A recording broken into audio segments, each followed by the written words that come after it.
I just kicked the recording back on, so we're start recording. And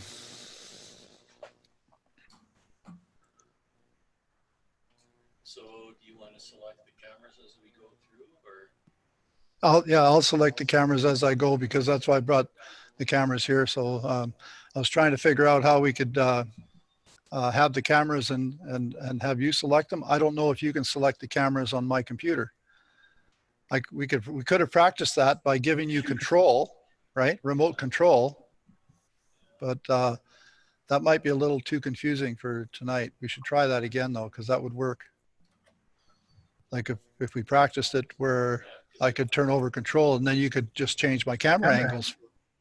But it's relatively easy for you to do. Oh yeah, for here it's real easy. That's why I set this up this way and move this over here so I could do it. Cycle through them or whatever. What's that? Just with the Alt-N, and then you can cycle through your. Yeah, I can, or and because I've got it right here, I can just go and select the one that I want to. So.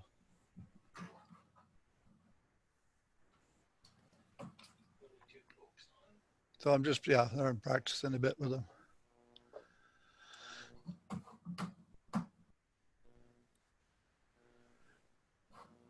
Hey, Bert. Yeah, how's it going?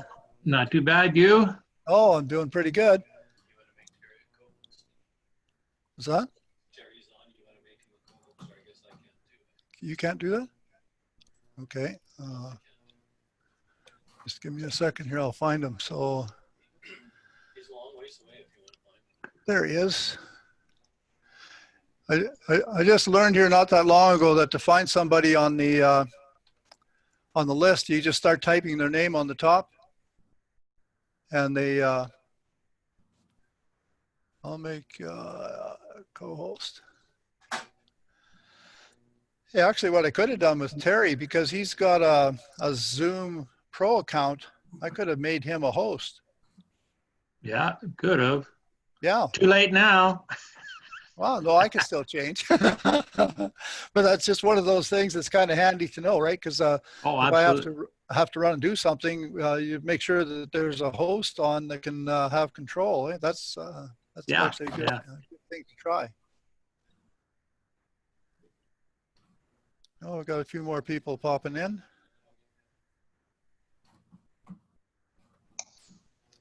What's the weather like in Red Deer, Terry? Well, it's starting to cloud over a little bit, but it's still fairly warm out there. About 22 degrees or so. Yeah, it's been really, really nice here all day. It rained last night and it's been beautiful all day. And Ted was telling me a horror story from his place. Somebody get a little ice, did they? Yeah.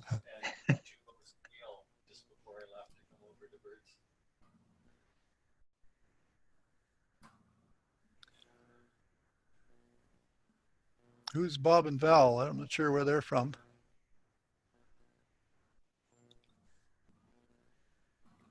Let me go into gallery view here. Okay. Oh, I see John's on there. Hey, John.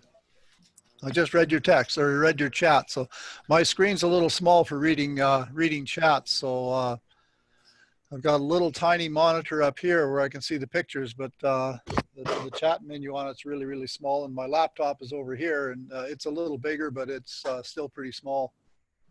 Well, you're coming in loud and clear. Perfect. Well, that's good. Is there any echo coming with both Bert's mic and mine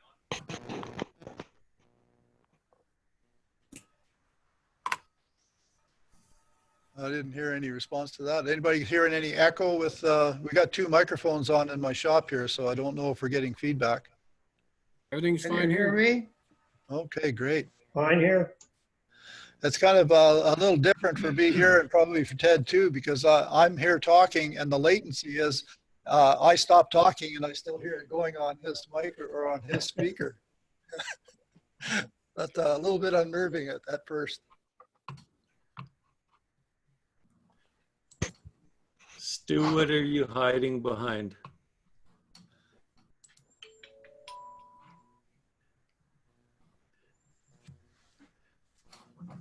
We're up to 34. That's good. 34 participants. People are coming along. Oh, we got a thunderstorm watch at Bonnecourt again. It's not giving us any break there.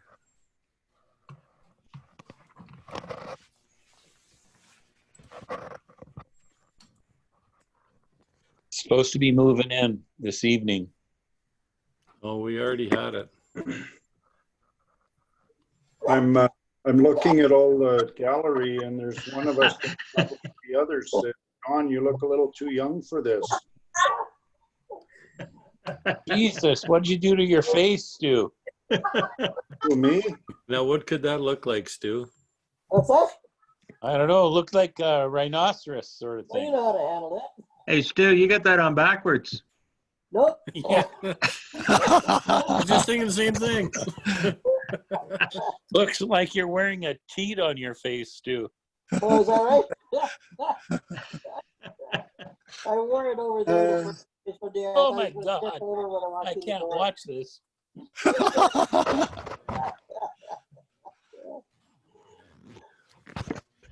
Well, you gotta have a laugh somewhere. Yeah. How you doing, Stu? I'm good. Good, good. I'm still staying COVID clear. That's good. Yeah, no problem. They say breast milk is a cure for this. Yeah, there it is. I'll take it. So, Stu, you don't have to wear a mask when it's a Zoom meeting. That's right. Yeah. There we go. See, I had nothing to do one day, so I made one. Good for a laugh, eh? Well done. You wear that at Costco when you're there? No, I had to go to the hospital yesterday, and I was thinking about wearing it there, so. I would have created some answer. Yeah, nobody would have forgot you. That's right. Nobody will forget it now. Not me. Exactly 41 people are going to remember that now. Yeah, exactly. Yeah. Yeah, we're all scarred. So Hey, Norm is- you might have hit on something there, Stu. You could probably sell 1 million of them. Yeah, right. Mass I produced. wouldn't mind getting one, but a little bit bigger if you don't mind. Oh, we can do that. Or your whole face. Hello Yeah, there, mate. Terry. Can you hear me? Yeah, you betcha. Yeah, Hey, make Don. one in a teacup. Hi, Norm. Bird, how are you? Not doing too bad, Norm. I just made you a co-host as well. So I had my router fail on me here. Some of those. Anyways, decided to make it. Here, you need okay. a mask. Yeah, I'm glad you're able to make it. That's great. Yeah. Oh, When you go back that way, there was a man and his wife, and they're in the central Alberta. She had kind of white hair. Oh, there's Barry. That one, and this guy here.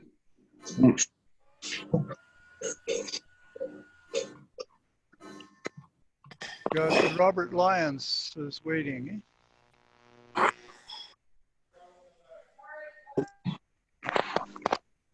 And that's the guy in the middle. That's the guy with leg. The guy in the middle.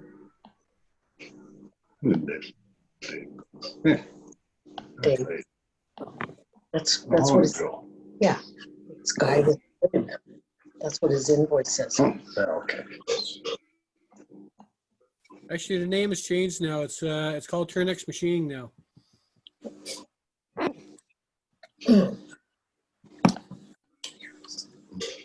He said it's Turnex machine. Here it is. How are you doing? We got 47, 2 more coming in. Well, we're going to hit the we'll hit the max soon. Eh? The most we ever had in the past was 49. We got 48, 40. We got 49 now. Super. It's easier when people don't got to travel. Isn't that the truth? Yeah. We should have everybody here. Yeah. I think Stu scared a lot of people the way that we're on Oh, earlier. no. Oh, they're going to phone and tell everybody. We'll attract them. Here, 35 dropped off, Stu. Yeah. Okay. 35 dropped off. Oh, yeah, sure. There's our 50. Prove it. Got 50, yeah. That's Hey, good. hey, Stu, send me one in a D cup. I'll sell 1 million of them.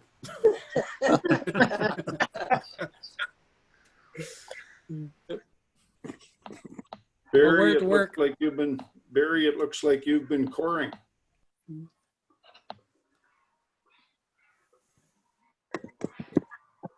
That's an old picture. Oh, okay. Okay. It's Barry.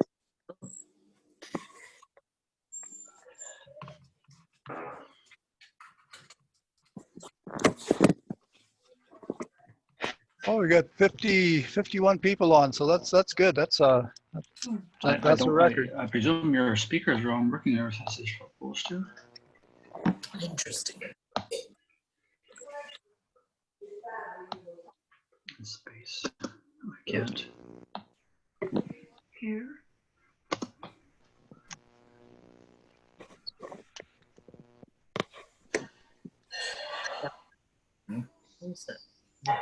Hey, Stu, did your scrapers work out okay? Sorry? Did your Say again? scrapers work out okay? I used I used the coring tool, the boring bar once with it. I never got the opportunity to try the scraper. Oh, okay. I haven't tried it yet, but I've got something coming up here, so I think I'm going to be onto it here maybe next week. Oh, okay. I haven't had much of a chance to do much turning here lately at all, so. Oh, okay. So, yeah. But I think Bert tried it. I gave it to him to use, and I think he tried it. And as far as I recall, it worked good for him. Oh, okay. You're talking about the scraper you got from Dave? Exit full screen. When we mounted on my bar, I didn't have a Check on your speakers. They're 100%. I would mount it. Last night. Okay, that's right. Yeah, so we didn't have time to drill out. I was going to drill out one of my boring bars to insert it. And you remember you came over and we drilled yours out and tapped it so you could mount it in your boring bar? Yeah. I didn't get it mounted to mine yet. Yeah, right.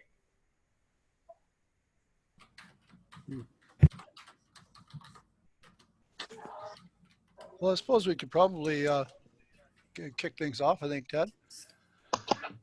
And people can sign in as they sign in. And over here. It's already after. Oh, okay. Yeah. Mute my audio.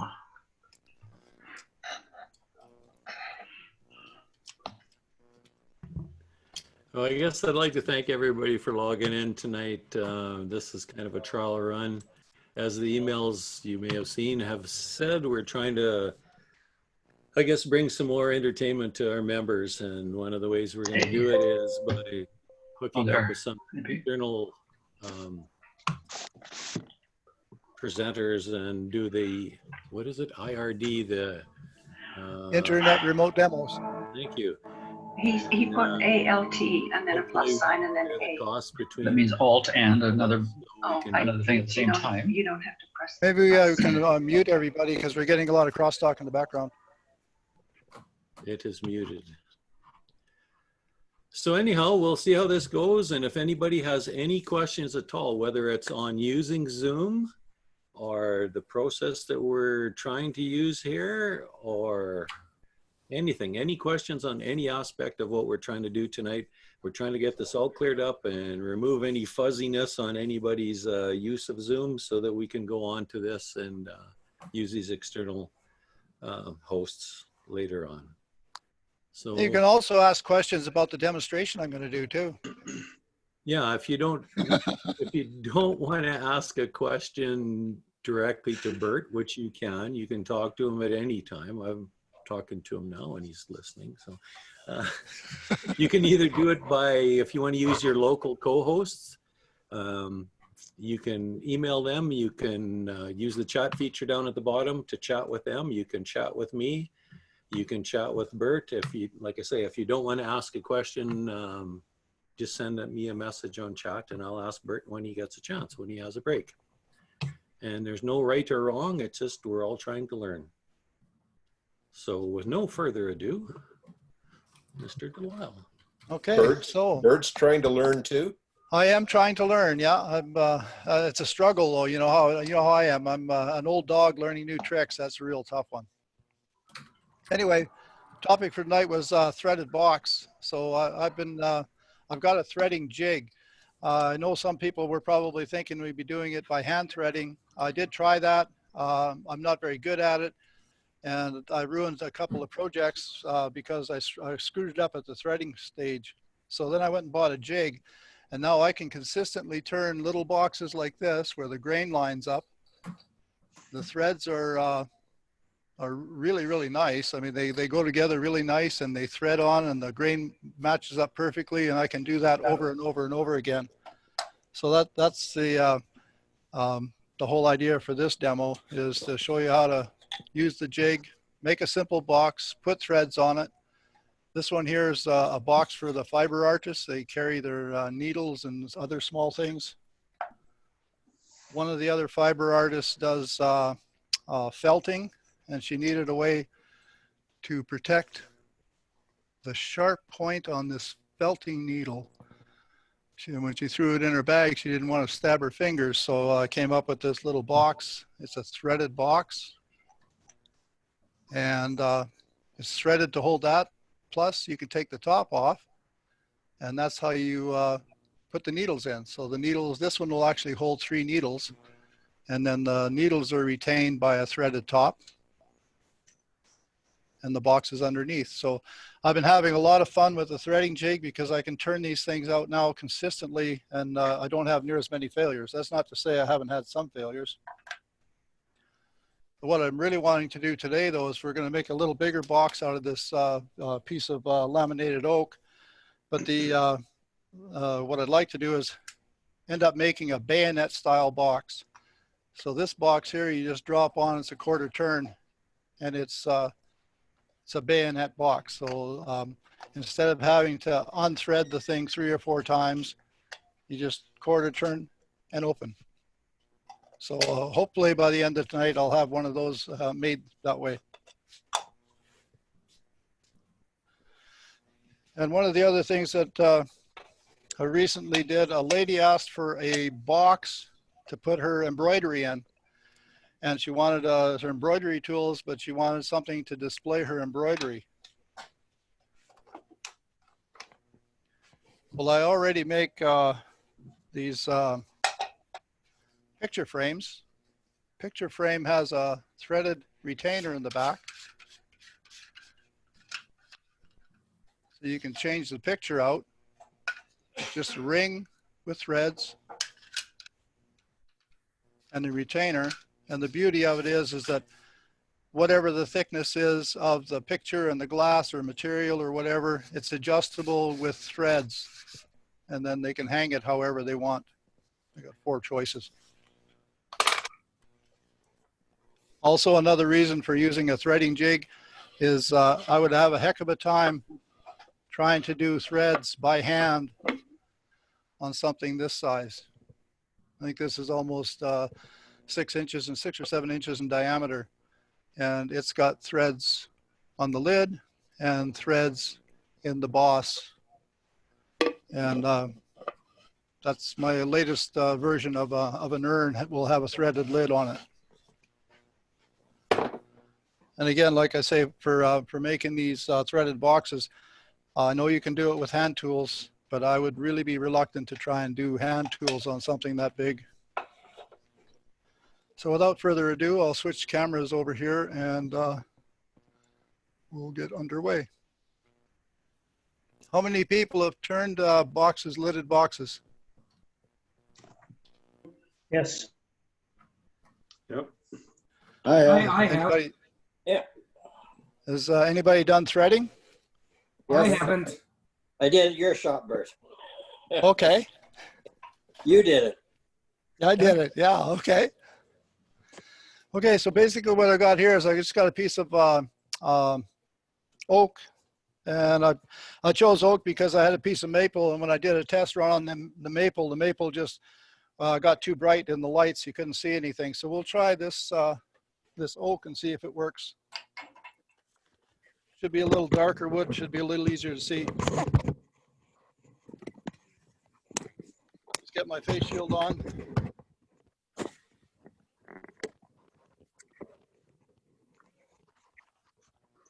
Oh, can everybody still hear me? I've got my face shield on and I've got the microphone under the face shield. You're good. Okay, here we go.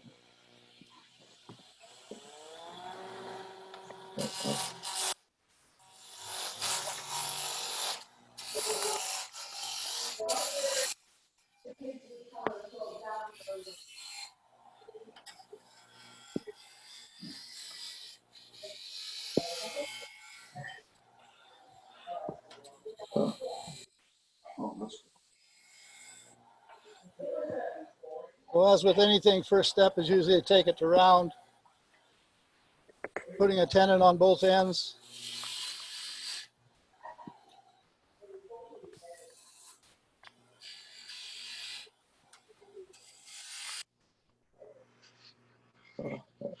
What kind of wood is that, Bert? This is oak. It's a lamination of oak.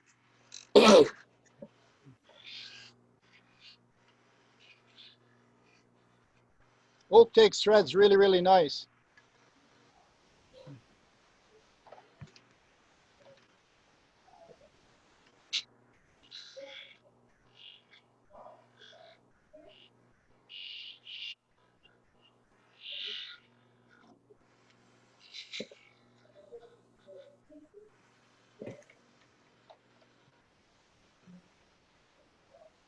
So now we'll just select where the lid's going to be. I'm going to say right about there, about 1/3 and 2/3 roughly. And I like to make the incision about 1/4 inch deep. And then one little trick I learned on before parting it off, I start with a wide parting tool, and then I go in with this narrow parting tool, but I leave a little bit on the box end before I cut it off.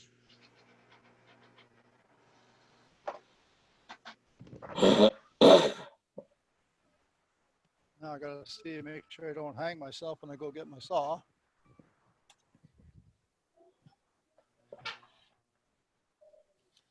And the reason I use the wide parting tool and leave a little bit of the kerf on each piece is that I use that for sizing the threads. Okay, so you can see that there's a little bit of a kerf on here. That'll tell me that's going to be the probably the outside of the inside threads, if that makes any sense, this little kerf. So I'll make sure that the threads are on the inside of this line, and this here is going to be the outside of the mating threads. So I don't have to measure anything. And if there's any questions at all at any time, just feel free to raise your hand or ask.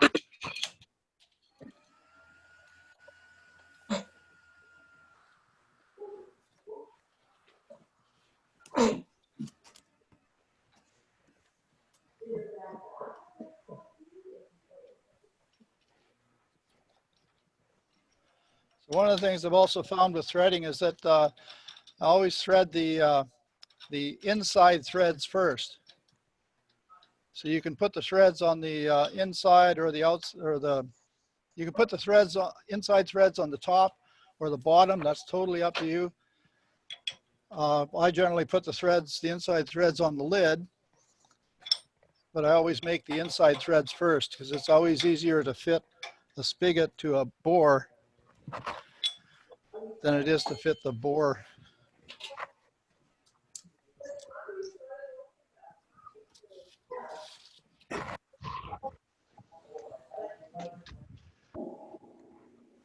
Okay.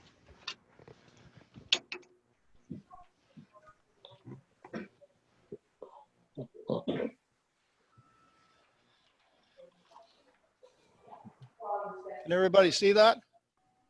Yeah, we're good. Okay, so basically I'm just going to hog out a little bit in the center here. And then I'm going to take a box scraper and go in, and I'll mark off the inside of the top where the threads are going to be.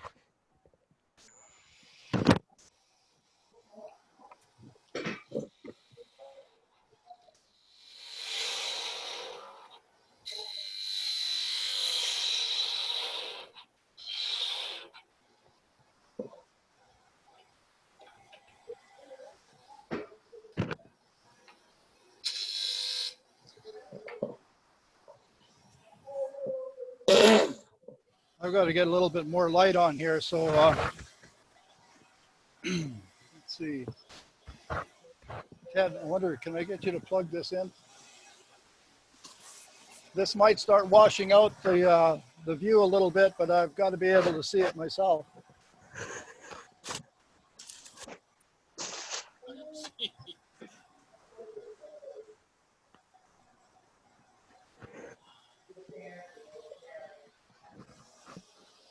Can everybody still see that?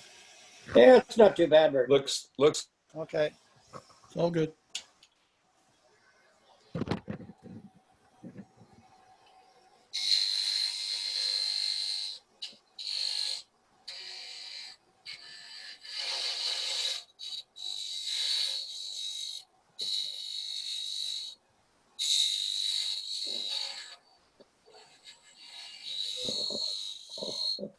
So the only critical thing here is to make sure that this internal edge is fairly straight. It doesn't have to be absolutely perfectly straight because the cutter will cut the threads where it needs to be. And I know I'll put the tool here. I don't know if you can see inside of here. Let's see if I change the camera view to this back camera.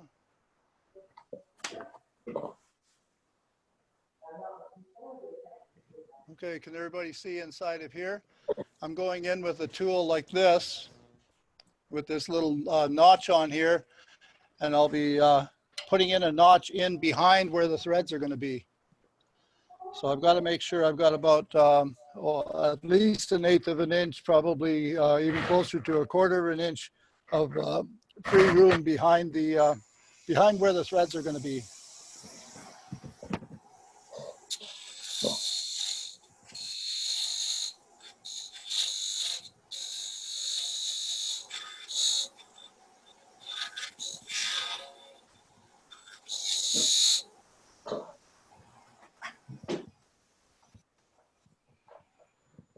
why do you need that recess, Bert? The recess behind there is so when I run the the threading tool in, it'll be able to cut threads in wood, and then it'll have it'll run into air on the inside. And we need to do that because when you're adjusting the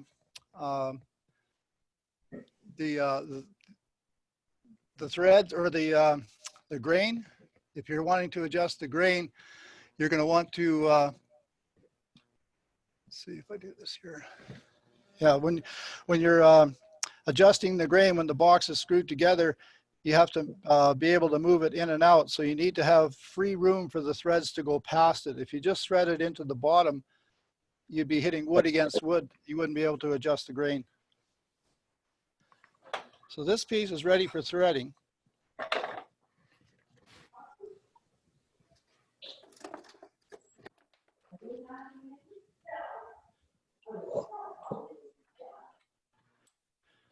And this jig is a threading jig I picked up from out of the States. I think it's called Chefware Kits jig. Setting it up is pretty simple. I had to learn a bunch of things that make it real easy. They don't give you a lot of instruction on how to set it up for your lathe. What I have found though is that I set the banjo, doesn't matter where it is here, I set the banjo square to the lathe bed.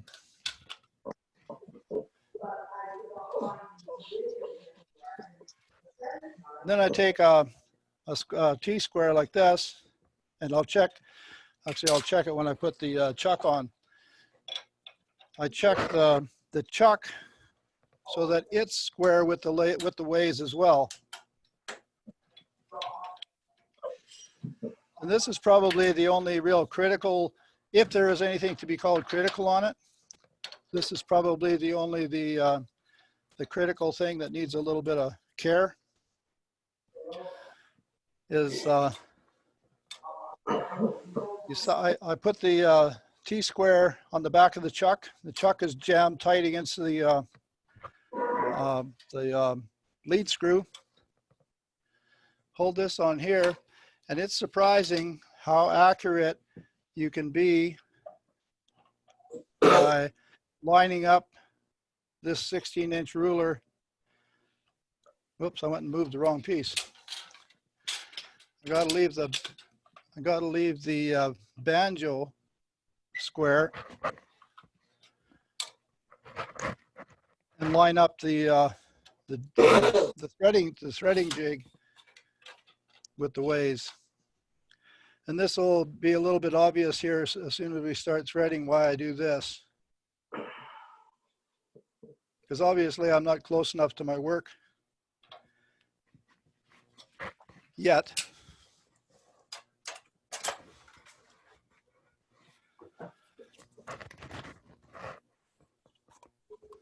So we use a double-sided cutter, 60 degree.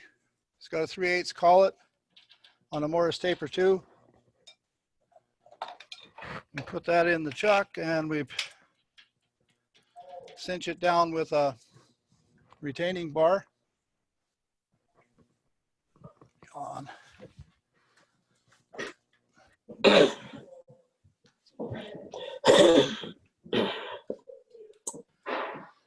Okay, so that spins freely. And now we need to move the work closer to the cutter. I'm going to switch the camera angles here so you guys can see the camera angle that'll be hopefully where the cutter will be. I think that should be the one there. I think that's it, and I think I can turn this light on now.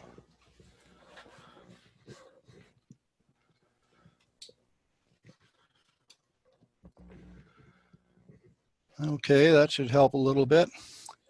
So now that I know that this piece is square to the banjo, but the banjo is a long ways away from the work. So I can loosen the banjo up now, move this over and get it inside somewhere close to where it's going to cut. Then I take this, my square, and I re-square the banjo to the lathe bed. I gotta go out a little bit.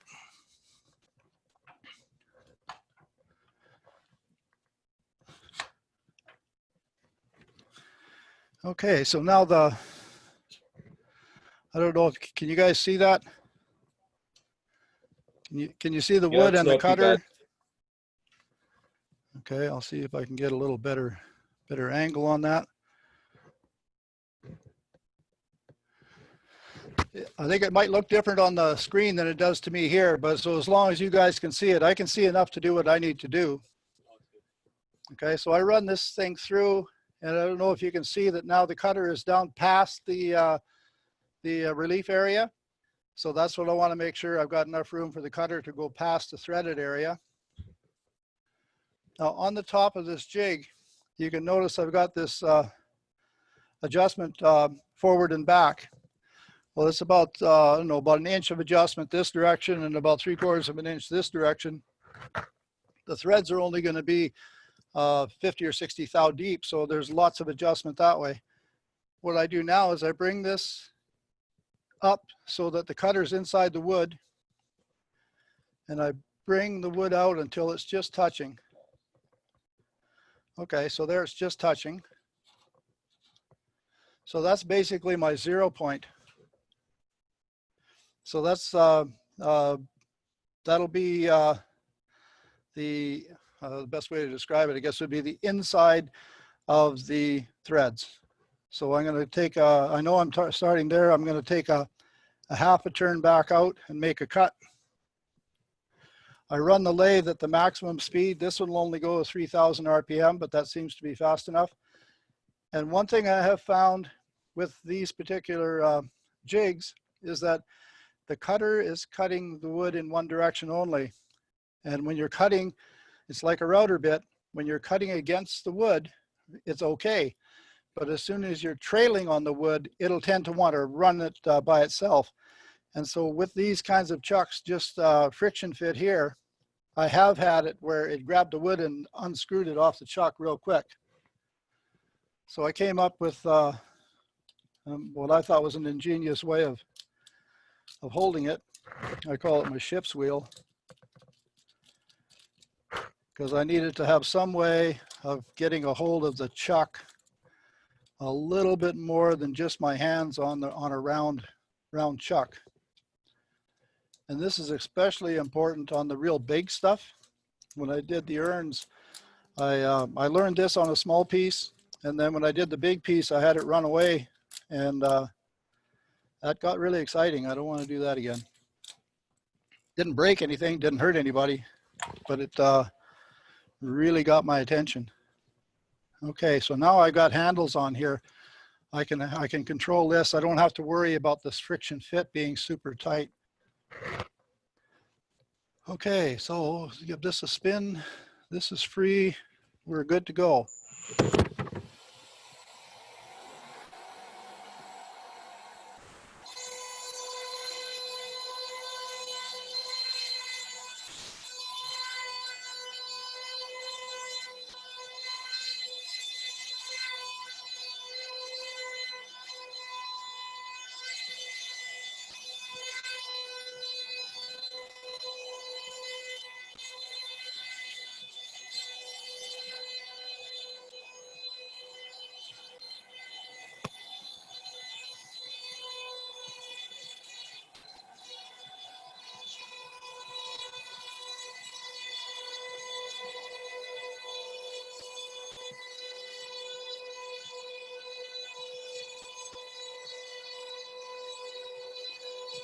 I don't know if you can see it on the point of the threads there, but they still look a little flat.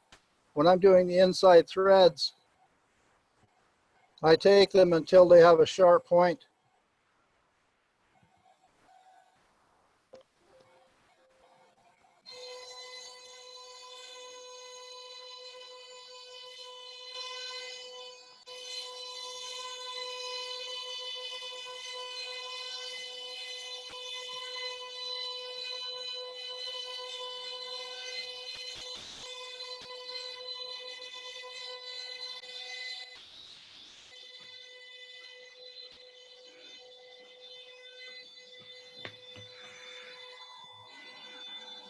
So Bert, yep. do you use any CA glue on there?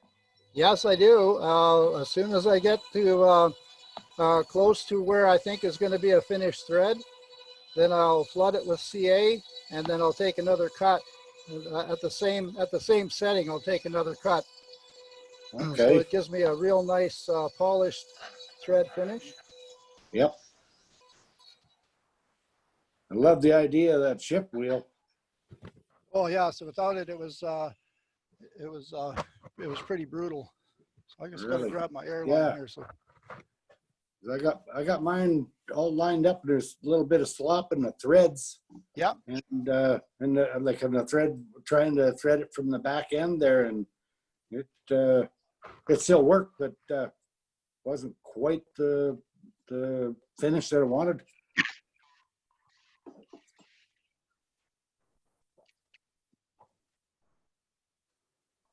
Sorry about that. I had to go and get my airline to blow this out.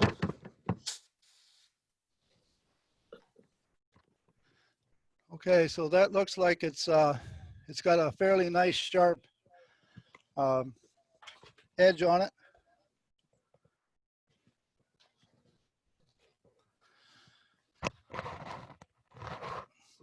Ted, can you grab me that pair of pliers on the far side of that bench?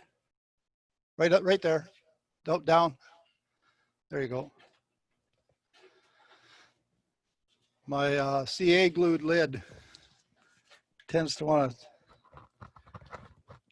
screw itself or glue itself together.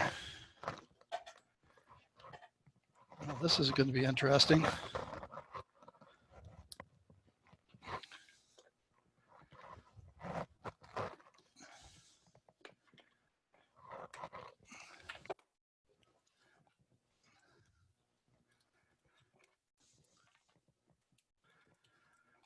did one of these here to get ready for this demonstration. And obviously when I used the CA glue, I ended up gluing the top on. So I'll just have to change tops here. And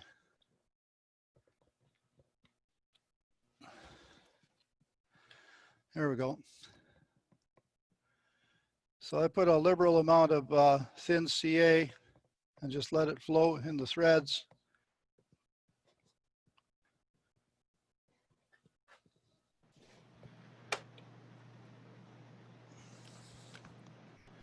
Do a little bit of accelerator.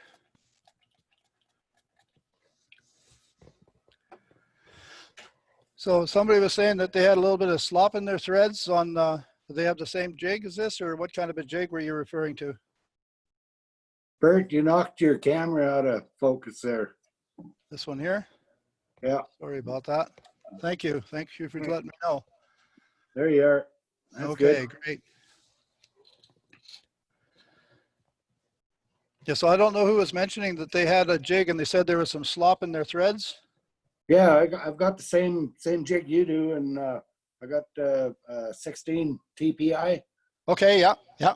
And yeah, it's it wants to flop around a little bit. I tightened everything up. According to their instructions, and okay. Either just such it's such a I don't know, a 1/16 of a turn maybe, and it comes to where I can't turn it, or where it's too tight, or it gets sloppy. That's right on these little screws here.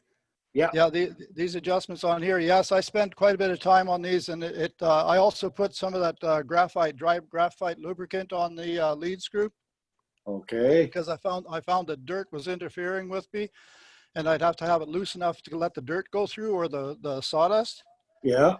So I took it apart, I cleaned it all, and I don't know if you can notice this is a little bit darker color, but that's where the graphite is. And when I assembled it with the graphite, it probably took me 20 or 30 minutes to keep adjusting this and tightening and adjusting and playing with this, specifically for what you mentioned, to get rid of the little bit of end play. Yeah. Does yours have a Belleville spring between the two little bushings? Yes. Because this one has it's a wavy washer spring. Yeah. And if that isn't in contact with both of the bushings, it's really, really difficult to get it set right. So you might even want to get another wavy washer spring and put in there to give a little bit of tension. And spend the time to get this. Spend the time to get this so that there's no play. This is 10 TPI, but I spent quite a bit of time making sure there's absolutely no play this way, and then it's worked for me. I've got the 16 TPI as well, and I haven't changed this because it's it's just a pain in the ass to get it set right again. And the 16 TPI is great for these small boxes. It's great for small boxes. But for these bigger ones, I like 10. I mean, you can still do it with 16. It just takes a little more time. Yeah. Actually, yeah, I do have the 10. Yeah. Okay. Well, thank you for that. Hey Bert, I've got on another one here. I got the same jig as you got there too. Okay. I modified mine. Where you got your hand on the end turner, I went and got a bigger one. No. On your 10 TPI, there. I changed it to a bigger one. I've got a picture if you wanted to see it. But. Okay, well, I thought of that too initially, but what I found was that when the chuck or the cutter grabs the wood and has a catch, it actually unscrews the chuck from this ring. Right. And you can tighten them really tight, but then it's a real struggle to untighten them, and I just didn't like having to wrench on this small shaft. So that's why I elected to go this way, because now this thing doesn't do anything. I do all of the turning. That's a good idea. I like that idea. the other modification Yeah, I did, I changed the other control coming in. It's a 3/8 coarse thread. I changed it to a fine thread because I found that it was too coarse when you trying to go in and out. Yeah, that one there. This one here? I literally changed it to a fine thread 3/8. I helicoiled the underside of it, and just so I had a finer adjustment. I like the finer adjustment rather than the coarse. Okay, well, that's a good idea. I hadn't had any issue with that, but then I only do a quarter turn and a half a turn, so I haven't run into that yet. But that's an excellent idea if you have to do that. I'll just make my pass cut here. You can probably see the CA glue has turned a little white. You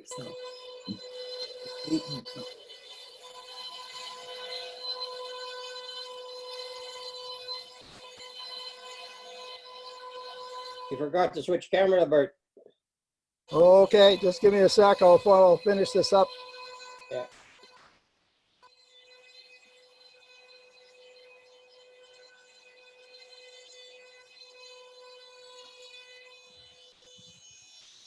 Okay, and I can do this. But thank you for that. I guess that's the help I need, is because there. How's that? That's better. Good. Okay, that's great. Sorry I couldn't stop in mid stride, but I wanted to.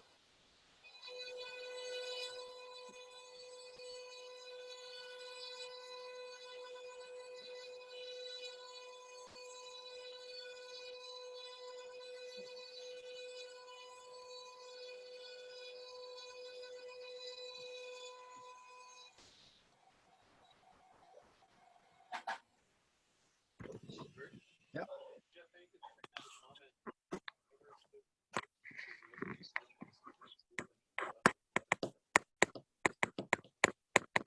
I'm sorry, I didn't hear that one. That Jeff Hankinson says he never puts the lids on his CA glue and has left them for months and has never had a problem. Leaves the tops off. I guess I'm not understanding the question. Like, No, we're just talking about the CA glue. When you were pulling the lid off, he never puts his lids back on. He leaves them open all the time. And he's never had a problem with the glue setting up or anything, or gluing the lid on. His bottles are just open. His bottles of CA. Oh, glue. I see. Oh, I see. Oh, I thought he was talking about the box. And I was like, trying to think. Okay, yeah, no, I understand now. Sorry, I was having a mental block there. But yeah, no, I guess I'll have to learn that. So one of the things you can notice here is that that little lip is still here. Well, I'm going to end up taking that off with a chisel when I turn it around and finish the top of the lid. But right now the threads are cut. And what I like to do at this stage is, because it's wood, I got a little brass brush here. And I just like to run the little brass brush over the threads, just to take a quick look in case there's if I can see something that maybe doesn't look right. Well, I'm already set up. I could do another cleanup run on it, but this one looks really good. Like I say, this oak really does take threads nice. So basically this particular one is, this is done. And we'll switch over and do the bottom. So this is, we were talking about the, just a minute, I'll switch angles here again.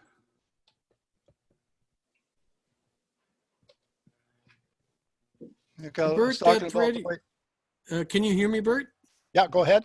Okay, that cutter you have for doing your threading, is that basically a router bit, or is that a different kind of cutter? It's a 60-degree double cut 3/8 shank cutter. I bought it from a machine shop supply. So it's actually, I'm not sure if this one's carbide. They actually use it for cutting threads on metal. Oh, okay. Because what I was going to suggest, I believe you mentioned earlier about like taking that sharp thread off the beginning there. Yeah. Well, if you use like a flatter type insert, like a grooving insert or something, and just set it up the same way, just to kind of cut off that first thread. Okay. Because that's what we do in machining, right? It's just called thread clipping, and that's all we do.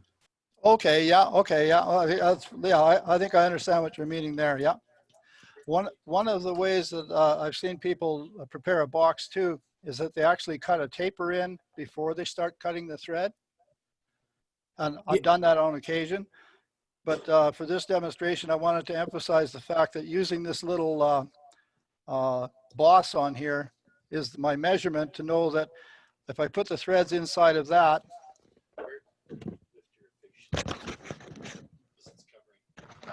oh, I'm sorry, I'm covering, okay, I have my face shield underneath the camera. Thanks, Ted.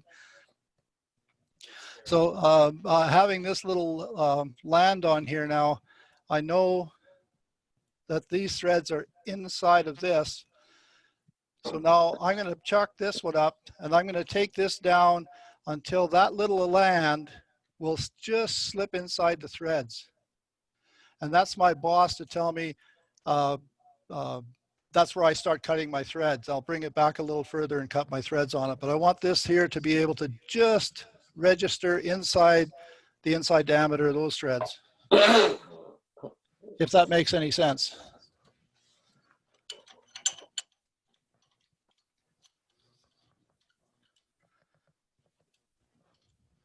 I guess I could probably do this the right way. It's probably easier to turn it if I put it on the lathe. Yeah, I was kind of wondering what you were doing here, but I just let you go through with what you were starting at. So we can all have a laugh. Yeah, exactly. That was a test. I was wanting to see if anybody would mention it. Oh. Hey, Bert, did you order that from the States, that threading tool? Yes, I did. Yeah. Was it difficult to get it? No, but I've had it for 3 or 4 years now. So it wasn't difficult to get when I got it. The price of the exchange was horrible, but I ended up buying it anyhow because I got so frustrated doing stuff by hand and buggering up so many pieces that I just finally bit the bullet and said, well, I got to do something. If I'm going to make threads, I have to have something that's a little bit more consistent. And I've been finding that this has been able to let me be consistent. Well, I'm just kind of looking at it and thinking at some point I might start making my own version of it. Yeah, I'll tell you, I've got some ideas. If I was going to do it again, I would probably, even for the price, I would probably make up a drawing and commission a machine shop to make one. They could probably have a machine shop make one from my design easier than and cheaper than buying it from the States. Yeah, that seems to be a real advantage. Sorry. Okay, Doug Drury had said the jig and everything cost $547 plus shipping if you had the sphere cutting jig, and $411 Canadian plus shipping otherwise. So it gives you an idea. Yeah. I didn't buy the sphere cutting portion of it because I like turning spheres by hand, and I thought it was I thought it was pretty expensive for a sphere jig. But for the threading jig, I can't remember the exact dollars. It was close to $500 landed in Spruce Grove. Okay, so what I was going to do is I was going to take that little land down. Yeah. I'll take this land down so that it'll just fit in there. And you'll also notice I never took this piece out of the chuck because I may want to put it back on the threader, so I don't want to have to worry about that. Okay, so. That's why you have lots of chucks, Bert. Yes, exactly.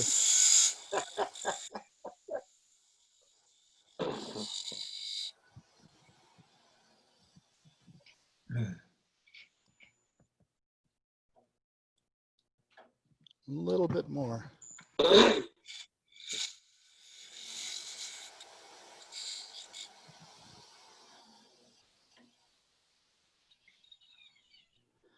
And this isn't critical that it be exact. It just gives you the indication of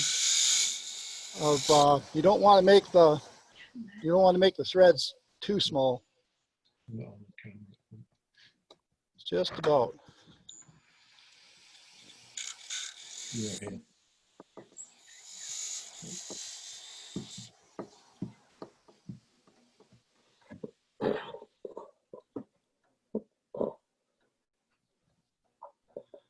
Okay, so that's just about got it. I think I'm interfering a bit here.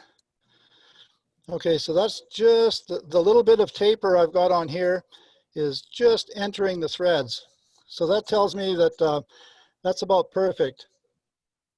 So now I'm going to take this land back about, maybe almost 1/4 of an inch, and I'll put a recess behind where the threads are going to be, and then I'll thread it. And because I know where the root of the threads have to be, I'll just make sure this land is just a little bit bigger.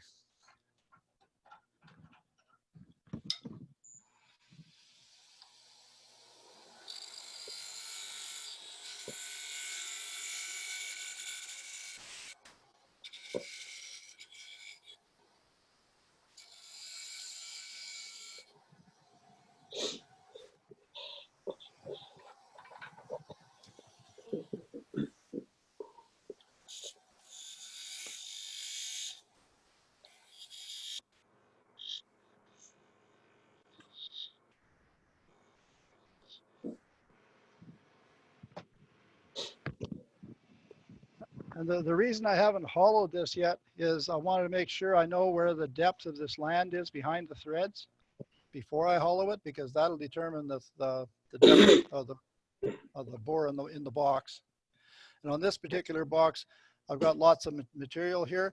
I can go inside and then kind of hollow it out and make a little bit of a barrel shape inside. I leave as much wood as I can until I get the threads where I want them to be. So this one now is basically ready for threading. Bert, did you just cut a runoff area there in the back of the? Yes, yes. This little area right here in between this thread and here, that's so when the 60-degree cutter comes, the cutter will be in free space before it touches the box. Even if the cutter touches the box a little bit, it's not the end of the world, because you can always straighten or clean it up again. And chances are you have to take a little off for adjusting the thread alignment or the grain alignment. But we need a relief behind the thread so that you have just a little bit of a land with maybe 2 or 3 threads on it. Because it's 10 threads per inch, if this is a little less than 1/4 of an inch, there'll be about 2 or 2.5 threads on this piece.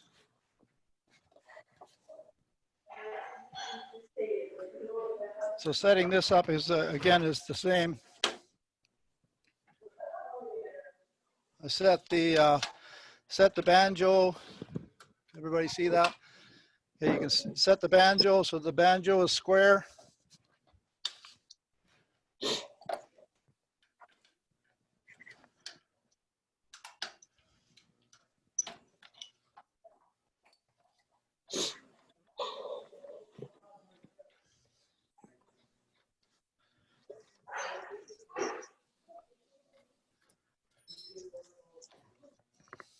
There's a company in the US that makes a jig. I forget the guy's name. I think it's Simon Hope. I contacted him before I bought this one, and I was going to buy one from him, but he said that he would only ship to one place in Canada. And I thought, you're online and you ship all over the world. Why won't you ship it to me? And he says, no, that's what he does. And I said, okay, so what? I didn't buy it. Thankfully, I didn't, because after I looked at his specs and the way his was built, this one is so much simpler and easier to adjust. I'm really happy I went with this one. So again, I set this, I've set my banjo square to the lathe.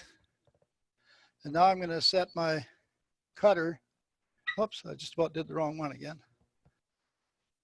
I'll set the jig now parallel with the ways.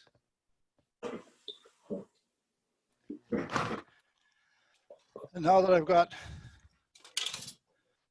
that set, I can move this closer to the work.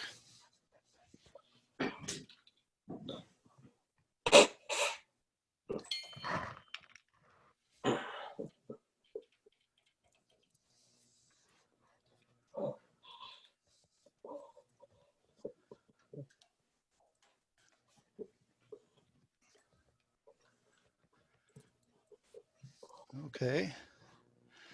So now I look at my adjustment on here. So I know I'm in the roughly in the center, so that's kind of okay. I make sure I've got at least a couple of threads here to move back and forth. And so when I set this up, I've got room to move it a little bit. And now I move this into place. Bring it up so it's kind of touching the work, and then I reset this to square. Now that's locked into place. I can bring this away from the cutter. I could bring this back. I can bring it forward till it's just there. I can just I don't know if you can see that. It's just starting to cut, so I know that's my 0. And basically we're ready to cut. So what we do now is we'll make a few passes on here, and then we'll start doing a test fit. And that's probably the next critical thing. I have to move this away from the cutter in order to do the test fit. But once you've got a thread on here, it's real easy to go back and register into the thread and tighten it. I never loosen the banjo after this. I'll only loosen it on the tool post, rotate it back in. And if I get my head in the way, please holler at me. Can you zoom it in a little bit, Bert? You can't quite see the cutter too well. Okay, I'm gonna. The camera a little closer, I think it would show better. Okay, I'm gonna switch cameras again because it might show a little better on this other camera. There, that's better. That's better? Yeah, that's a good one. Okay, so I'm gonna plug this one in here again to give you some light.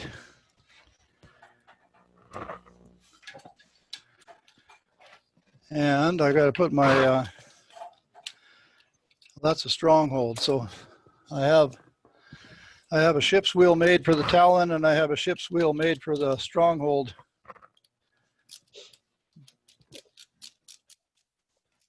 So yeah, I just got to put this thing on the chuck. I mean, I could probably try it without, but I'd rather have this on.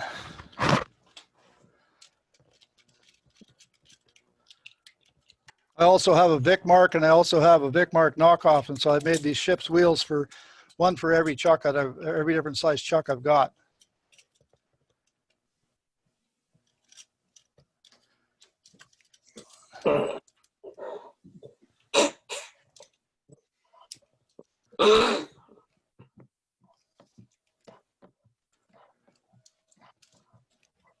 How many people we got logged in, Ted? Okay, that's good. That's not bad. Oh, that's great. I didn't hear how many, Bert. I think Ted said we had 65 maximum, and we've got 50, 54 or something on right now. Good. So that's all right. It's good to know how many people are actually interested. So.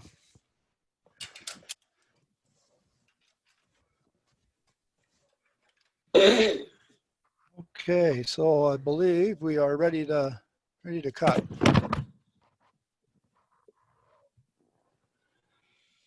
Now you'll notice on this one here that the cutter is turning this way, and I have to run the wood in this way. So it's actually, this is where it actually really wants to grab the wood and try and turn it faster than I want it to be. I want it to be cutting. I don't want it to be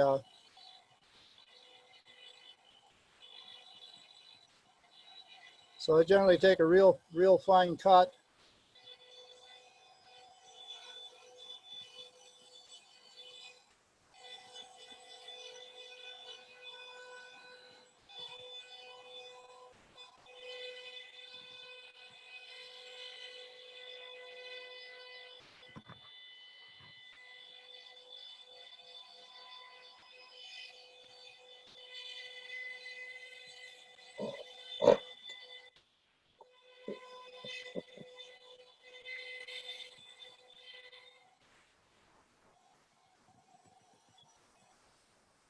I'm not sure what happened there, but well, I guess I took a fairly aggressive cut. That's okay.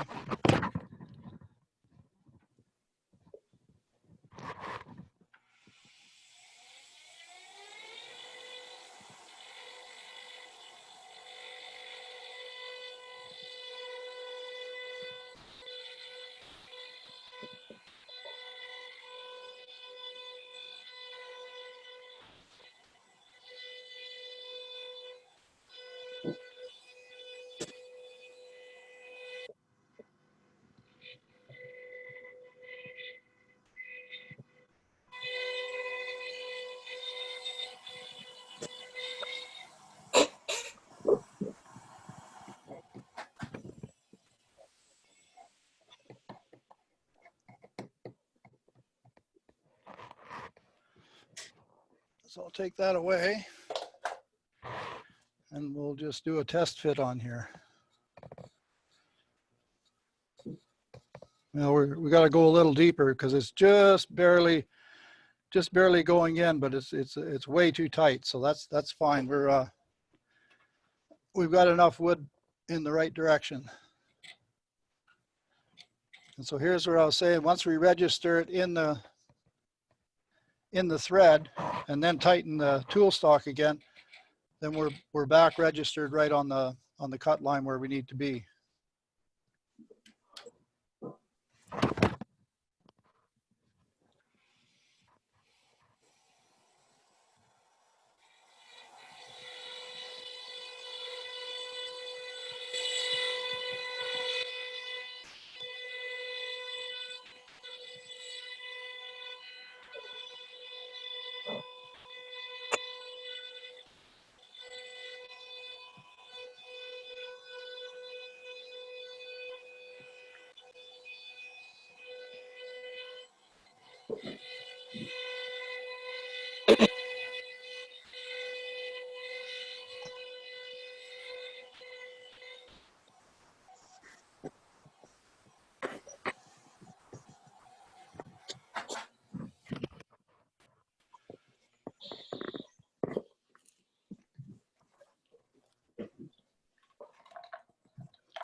Okay, we'll just dose this up a little bit with CA.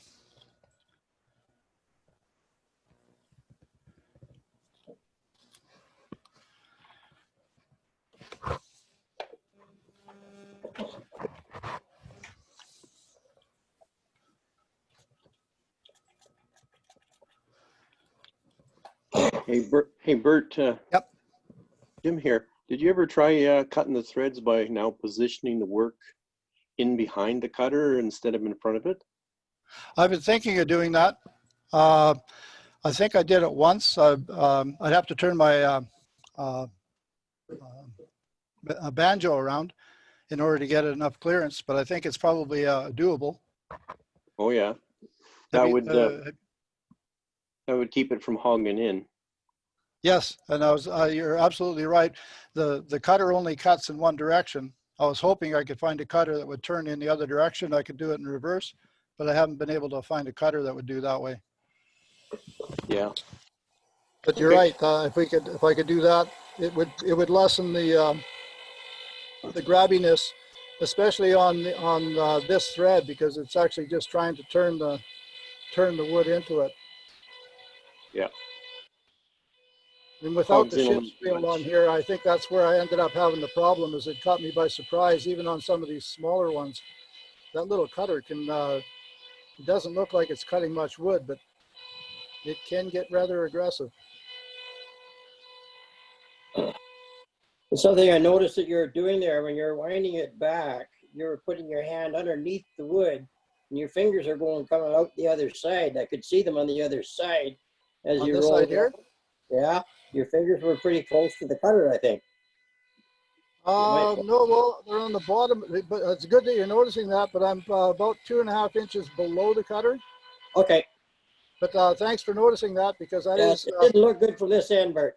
Yeah, okay, well, that's good to know. I'll have to mental note to self. In the fingers. Yeah. Absolutely.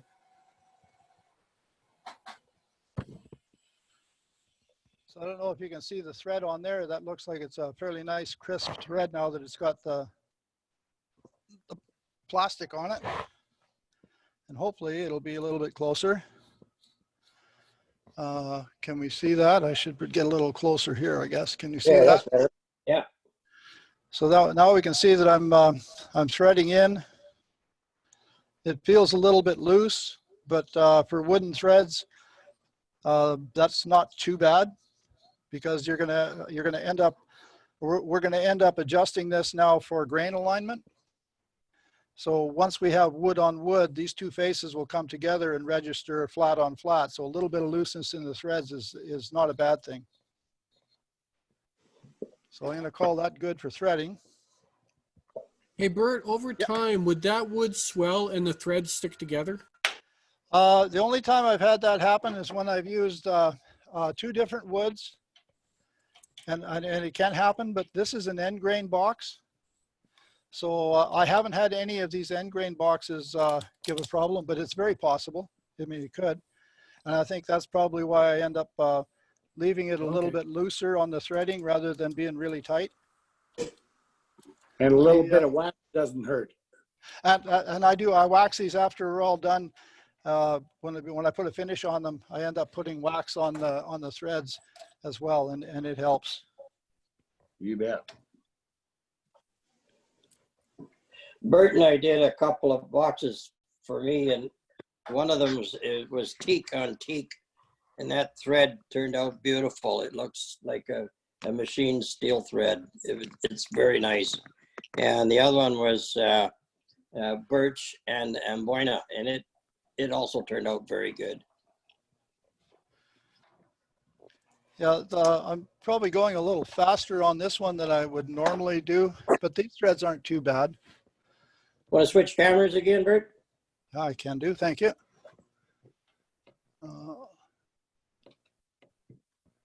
Whoops, I didn't want to turn that off.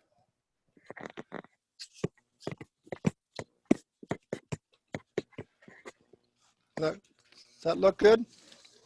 Yep. Okay, so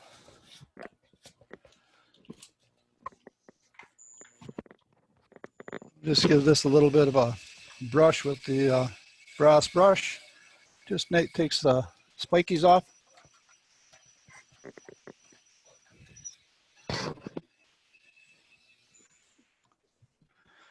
Okay, so we're done. I believe we're done with the threading jig. So now we got to start looking at how the grain's going to align. I purposely used this laminated oak so that we could see we've got a real prominent dark area here and a dark area there, and those are the two areas we want to be lined up. So now we'll go through the exercise of lining that up. Your face shield keeps getting in the way. Okay, sorry. So what I'm going to do now is I'm going to go in and I'm going to clean up. You might be able to see that the one thread is into this root. I need to clean that up a little bit. Go in just a little bit deeper behind the thread. And this pretty much happens every time I make a box. I end up finding that I didn't put enough relief behind it, or if I wanted to minimize the amount of threading, then I would wait and put the relief in afterwards like this.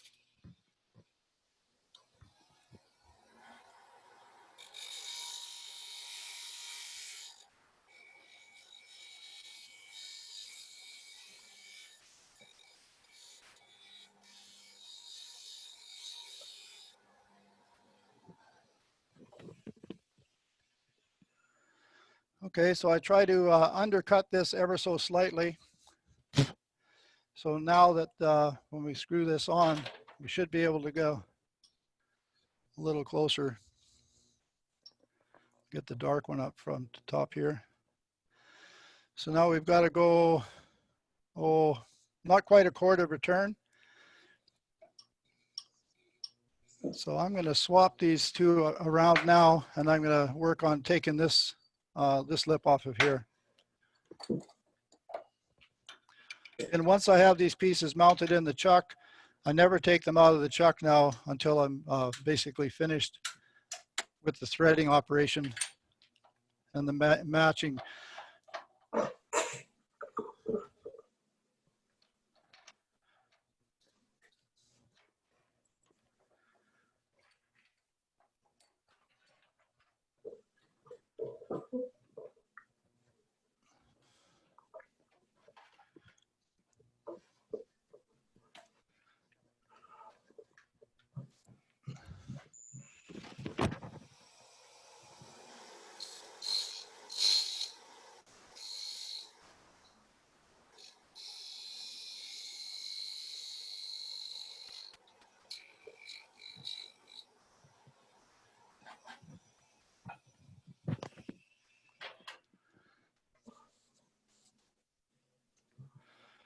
So now we'll see where this lines up.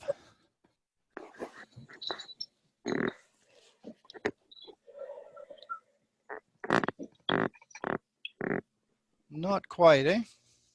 I'm wondering if that's the one that lines up there, if it should be that one, right? That looks better. That looks better, so Yeah, it looks right to me. I'm gonna put a pencil mark on here just so I make sure I know which one is which. Because if I just had real bland wood, I'd put pencil marks on, but that's where we want to end up. So that means I have to go from here to here. So I'll take off less than a 1/16 off of the face of this. And basically all we're doing now is we're taking this face down a little bit at a time so we can just get a little bit more of a turn.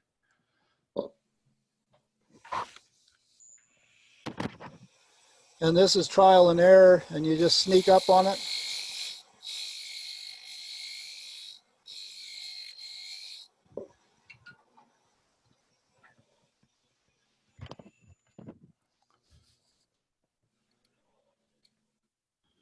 Usually I end up having to do this 3 or 4 times to get it to line up.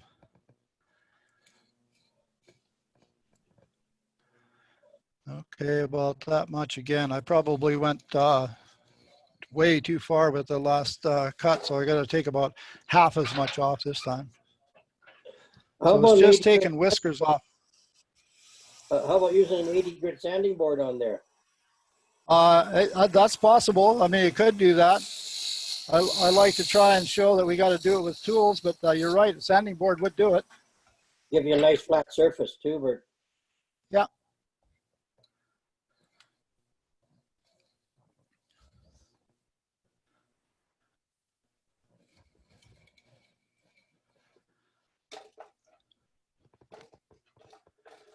Don't know if I've got a sanding board handy. Yeah, I do, actually. I might have to, or at least I had one here. I can see if I can find it.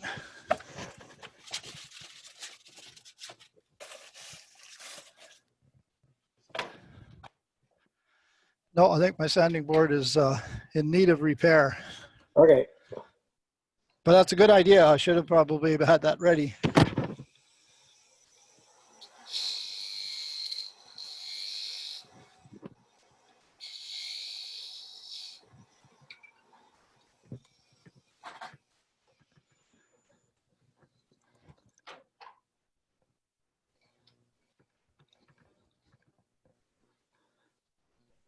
Flip your face shield back.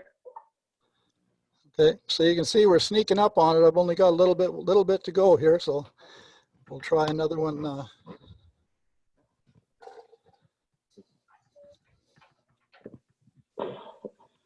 Just ever so slightly.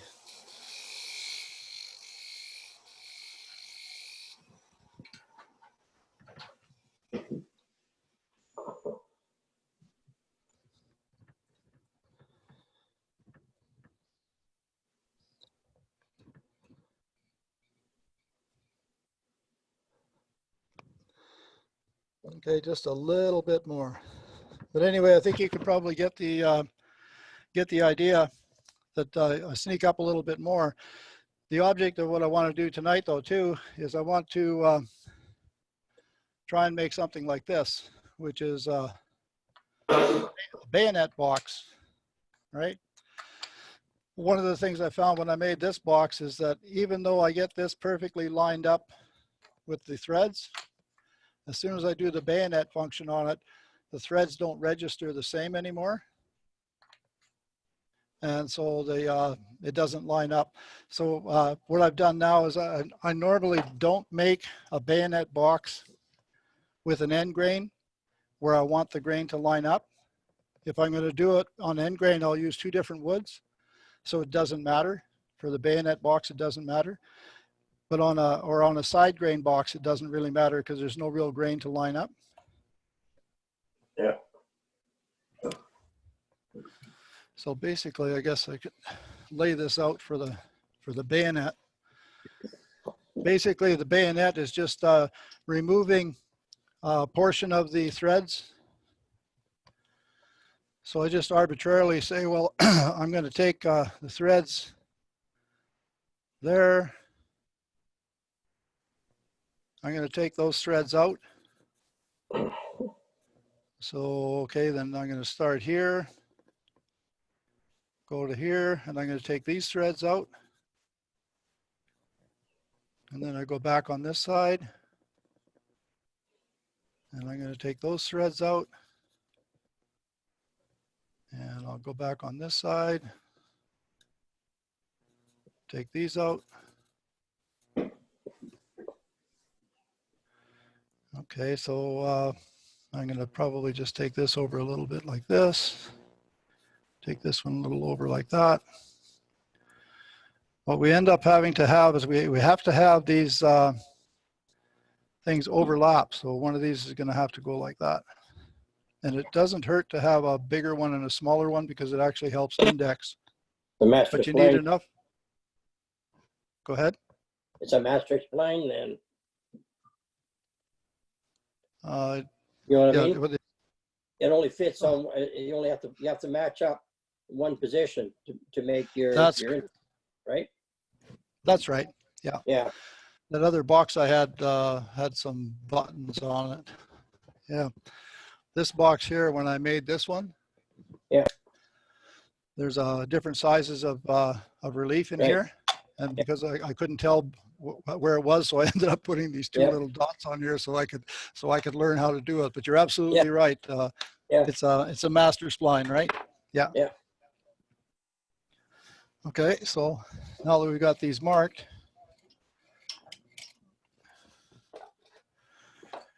we go back to the jig. And here we're just using the jig as a way to hold the chuck, so we can use a straight, call it 1/4 inch.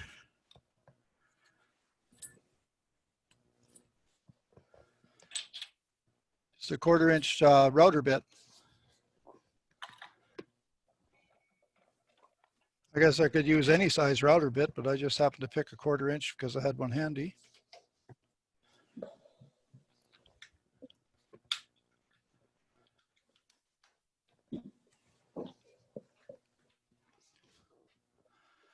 And then we use the router jig just to hold, or the threading jig to hold the chuck.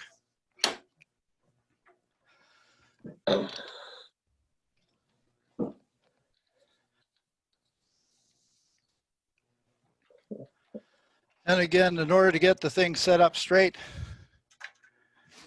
is we set the banjo to parallel or square to the ways.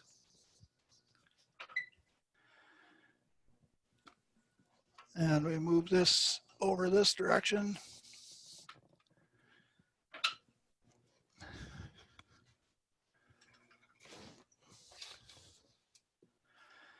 And we set this, again, we set this to the parallel to the ways. So basically that's exactly the same setup we used when we did the threading. Only now we're not going to be threading, we're just going to be removing threads. And so I'll put this light back on and I'll switch cameras. And let's see, which camera would that be?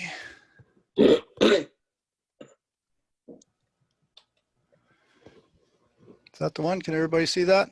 Yep. Okay, so there's the router bit. And here's the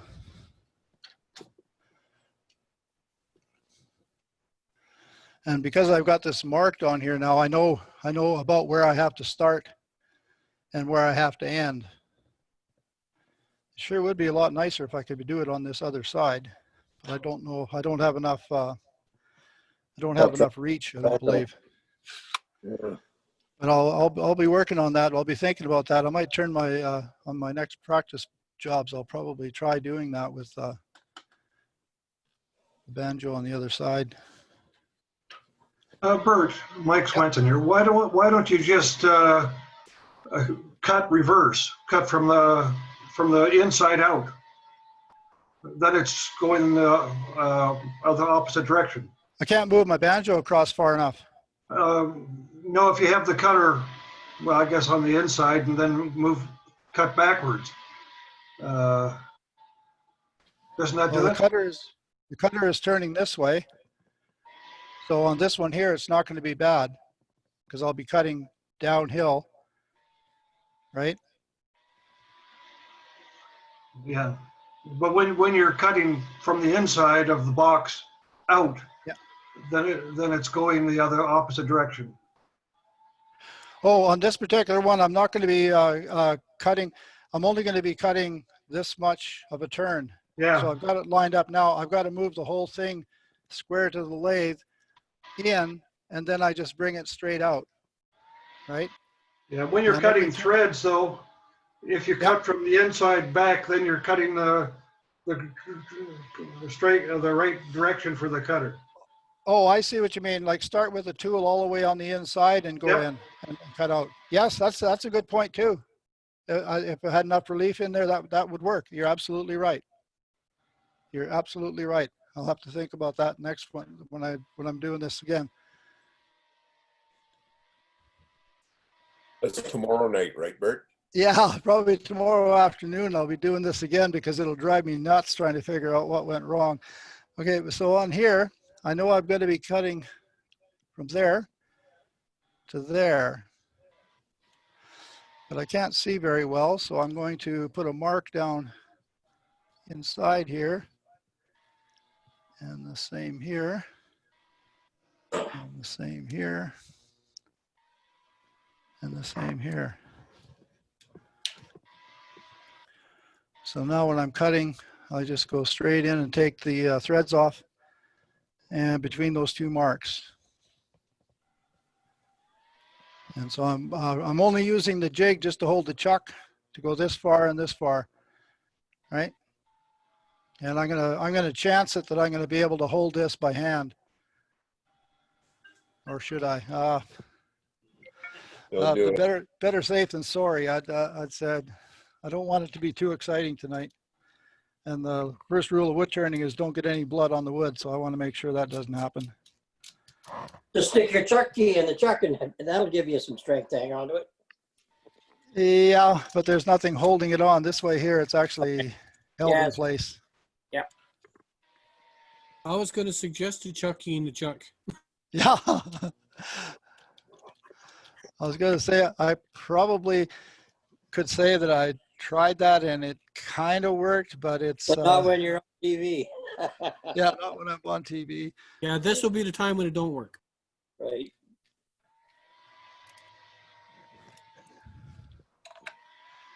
Okay, so now this gives me all kinds of control because I got both hands, both arms, my whole body can be in it, and away we go.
Hey Bert, watching you do that gave me an idea of how to do it better. Like when I decided to make a tool, it gave me an idea. It gave me an idea how to do it better. Well, that's great. That's good. I'd love to hear it too, because anything we can do to make it better is definitely a plus. What's your idea? Well, have a spring-loaded relief on there instead of having to move the router back and forth with the adjuster there, wheel there. Yeah. Well, you have like a little lever that pulls back, a spring-loaded lever. So you just pull it back and you reset your position on your box there, and then just let it go and then go again. Well, that sounds like it has promise. I'm sure there's probably more ways. I know there's more ways than the way I'm doing it. Yeah, it'll be easier, and I think it'll give you better control as well. So there's basically all I did was just take the threads out of there. Now we'll do the same with this one.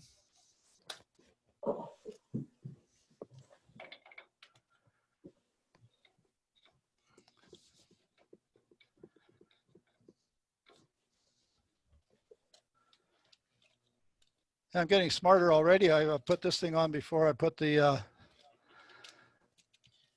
chuck on the jig.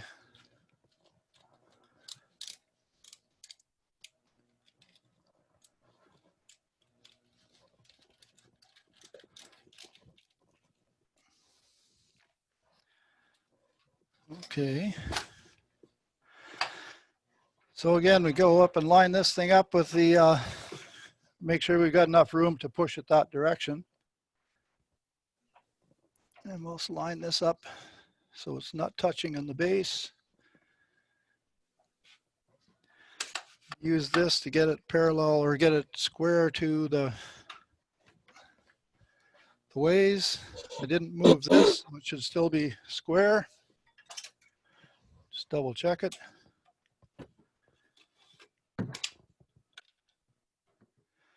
No, this one isn't square, so obviously.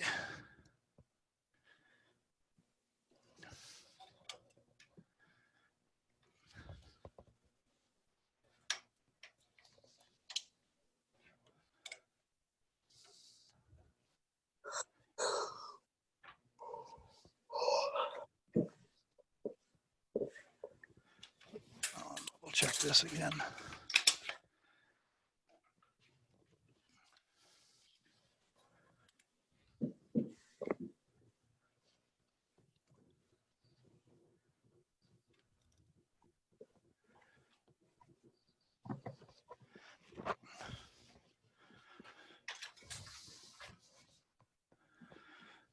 Okay, so roll this in a little bit. And I want to put the marks on the inside edge as well so I can see where they are.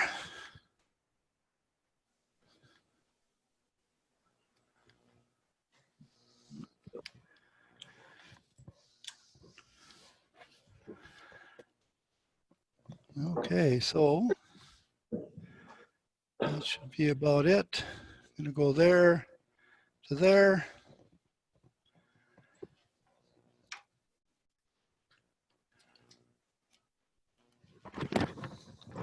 Everybody still see? Yeah, we're good. All good, Okay. Yep.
So now with any luck at all, we should have a bayonet box.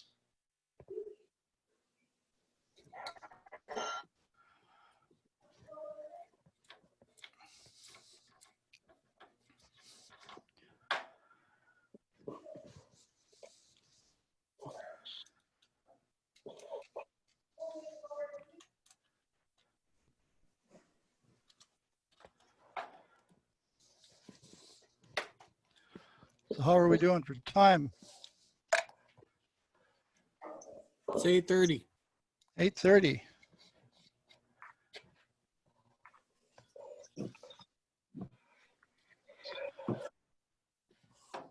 Well, I guess that's probably about it for the bayonet box. We'll pop this thing out of here.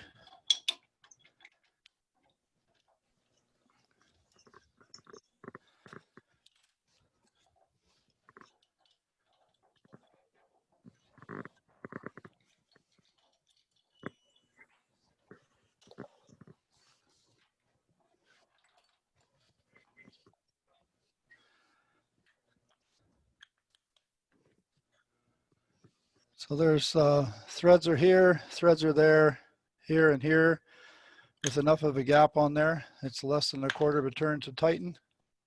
How's the grain match? The grain match is not the greatest because when you take the threads away, when the threads are all pulling in wood on wood, they're probably touching in different parts. If there were metal threads, that probably would be a perfect alignment. But because it's wood threads, again, that's one of the reasons why I very seldom make an end grain box that's bayonet with a pronounced grain. Yeah. I would probably use two different woods. Yeah.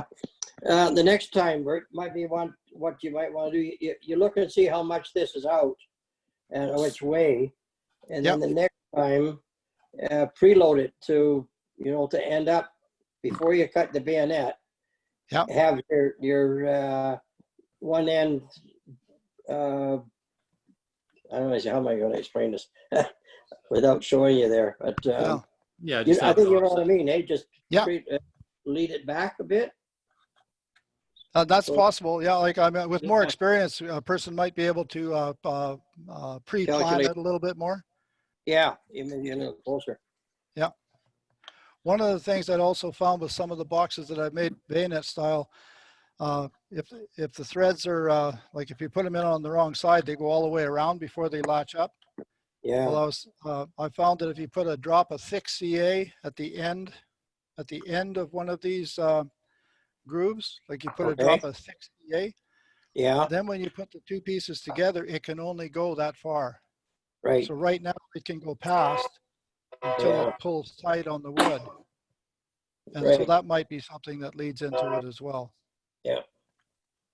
And again, I purposely didn't hollow this bottom of the box out because now I know how much wood I've got to work with.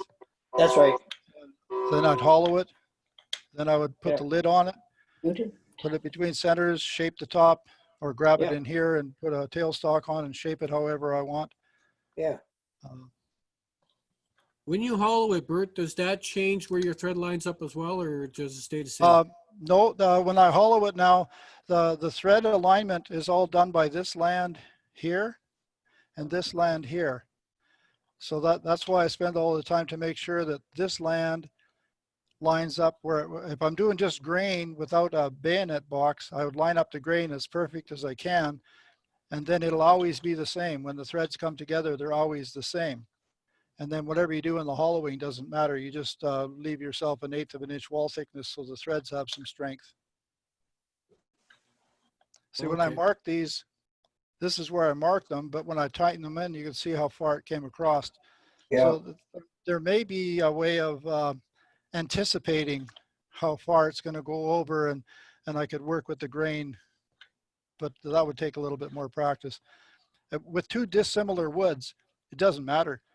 If I'd had oak down here and a walnut top or a mahogany top, and one of the boxes that I made, I actually put a spacer in between of a different wood. Yeah. So then it had two different colors, and then it really didn't matter because there was a big enough break in between the two that it wasn't noticeable. I purposely chose this wood here to get a good definite grain marking that we could see, because sometimes it's really subtle on grain.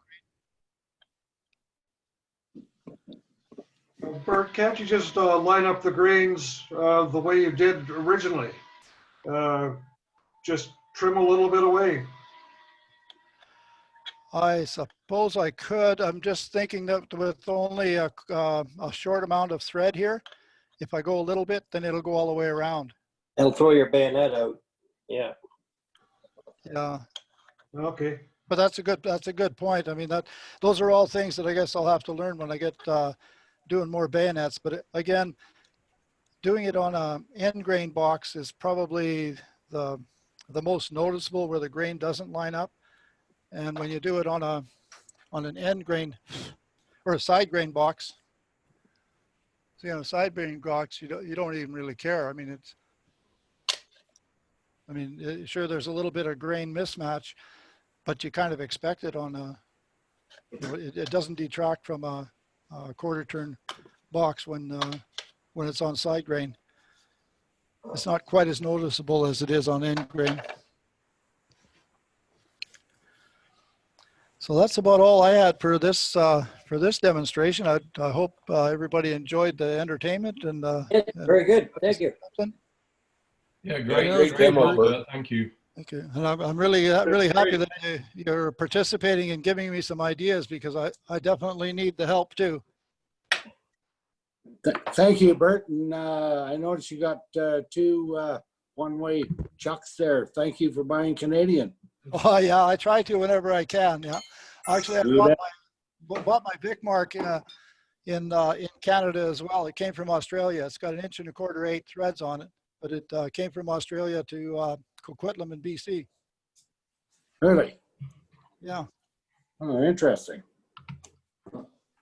I tried to order one from Calgary way back when I was still living in Calgary, but we were never able to get it ordered. So. Oh. Well. Thank you for the nice demonstration. Well, you're very, very welcome. Thanks a lot for participating.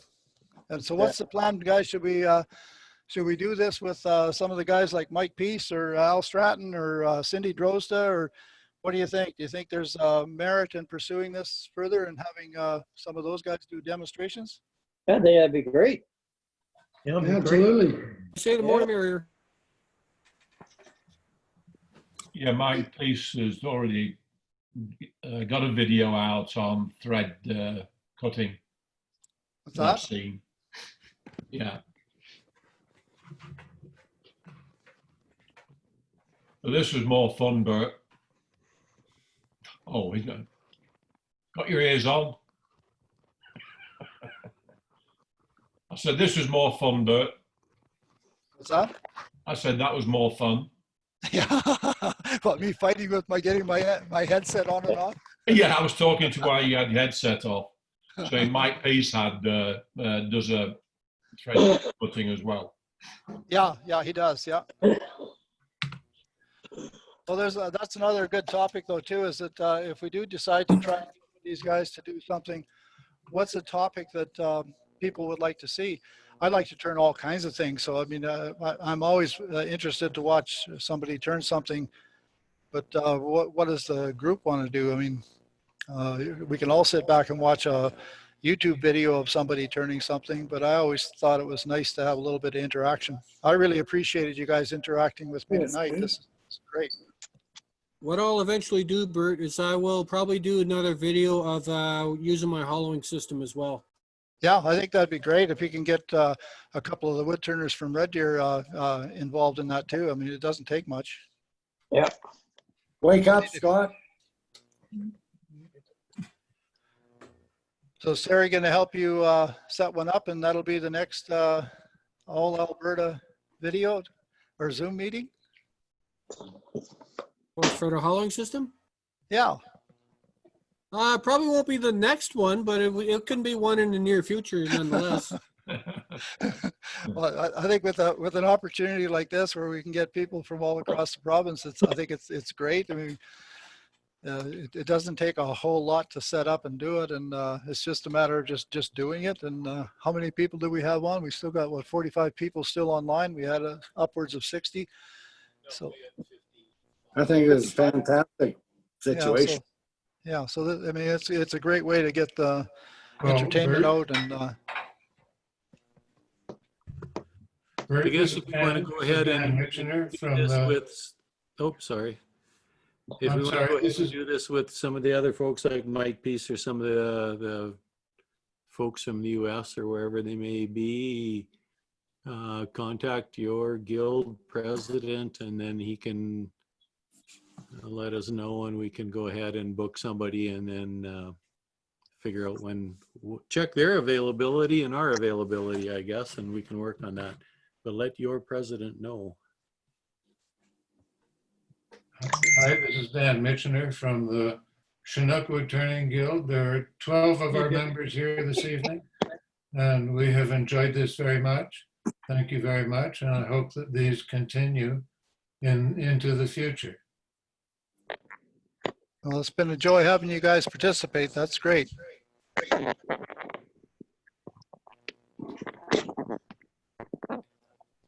So yeah, good job, Bert. Thank you for the invitation.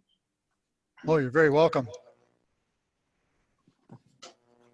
What I'll do, Yeah, Bert, thanks is for the invite, eventually guys. I will get something together and I will let you know when it'll be available to do a video.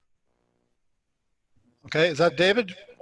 That is me. Yeah. Okay, yeah. So, that'd be great. Well, I was supposed to work with Terry, I guess. Is Terry Hurst still on? Yeah, I'm still there. Yeah. So would you be the go-to guy for David to do some coordination with that? Oh, you bet. Yeah. Oh, that'd be Yeah, perfect. I'm kind of the point guy for the Central Alberta Woodturners. So yeah, absolutely. Okay, well that works. Yeah. Okay. It'll probably be within the next couple of months anyway. Sometime between now and September, huh? Yeah. Pretty much. Well, there's no rush, no pressure. It's just one of those things to get some things kind of out there so we can, it's good entertainment. It gives us pastime. We've got nothing else to do. Yeah, I think if we advertise it well enough and give everybody a little bit of lead time, we can get a better idea of how many people are going to show up. But why not give it a go? I agree. Betcha. Yeah. Okay. So we'll give it a go. We should get. We're talking about getting Mike or Alan or. Yeah. Exactly. Okay. Yeah, I think it's worthwhile giving that a go, and see what happens. And you're right, getting enough advertising out there. If we got 50 people on this one, if we get 50 people as a norm, a normal attendance, I think that's fantastic. If we can get 50 people out to something like that, I think it would be great. Yeah, we might get 50 out to the first one, and then a few more people hear about it, and who knows? You might be plugging 100. Yeah, that'd be great. It would be great to end up with having 100 people, but I think 100 is would be fantastic. But if we just keep even having 50 every time, that to me that's fantastic too. It's 50 more than we had before. Totally agree. Just to throw in a comment here, I'm working with the Vancouver thing. I'm switching between Zooms tonight. The Vancouver one is doing a thing with Lyle Jameson. Oh, yes. And they are working the Fraser Valley Woodturners. It's free for them. But if the Vancouver group, whom I'm part of, want to join, they pay $10. So as we speak, Lyle Jameson is doing one for them. So right. It's quite possible to do it. Oh, absolutely. Oh yeah. Working. I think Lyle Jameson has a point of sales where you can actually pay $10. You buy a ticket or something. I know I've listened to how he does his stuff, and he's already been set up for a couple of years doing that. So that's great. That's fantastic. I don't think Mike or Alan have point of sales that way. Oh, there are a lot of people out there doing it. Cindy Drozda is doing it. For one, I know that. She's a great person to watch. Yeah. Yeah. And there again, Cindy Drozda does a lot of exotic small turn boxes and finials and things that are really, really interesting to watch. They're kind of dainty and they take special technique. Absolutely. I think that would be great. Which is the next question is, what topics, if we were going to have somebody like Mike or Alan, what topic would we like them to do? Because they have a whole repertoire of things that they do. Like he does threading and he does boxes, he does a number of different things. And what would the group like to see, I guess? I mean, if we're going to ask him for something, he's got a list of projects that he's prepared to do. Which one would we pick? You know, that's always a chicken and an egg thing, right? If we don't know what he's going to do, it's hard to ask. So I don't know if he's got a list printed. Maybe we could publish that in one of our newsletters, and you know, at least give folks an idea of what it is that's available for him to do. Yeah, yeah, and they're all listed on his website. If you go to Mike Peace, www.mikepeace.com, he's got a projects list that he has published for club demos. And he's done quite a few club demo type of things, which is like what we're doing now, as opposed to being a professional wood turner that does it strictly for a living. He's doing club demos, so maybe a little more interactive, a little more one-on-one. I don't know if that makes sense.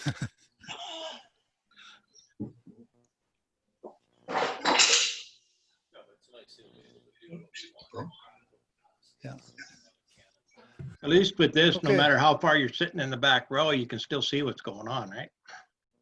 Yes, yeah, I think that's one of the things. And thank you guys so much for telling me when my cameras weren't working right, because I've got cameras set up here. I spent about 2 hours today looking at all the different angles, trying to figure out which would work, and I moved them here and moved them there. And I finally got them to where I thought you guys would get the best view. And thank you so much for telling me when to switch cameras, because when you're on this end of it, it's pretty hard to be looking at the camera and the monitor and the wood at the same time. So I really appreciate the feedback from you guys. Well, I think it's a novel way when you have to look through the face shield to see the piece. This is Clayton. Can you hear me right now? No, can you hear me? Yeah. You can. Okay, it's Clayton. So I think you did a great job. Well, thank you, Clayton. I appreciate that.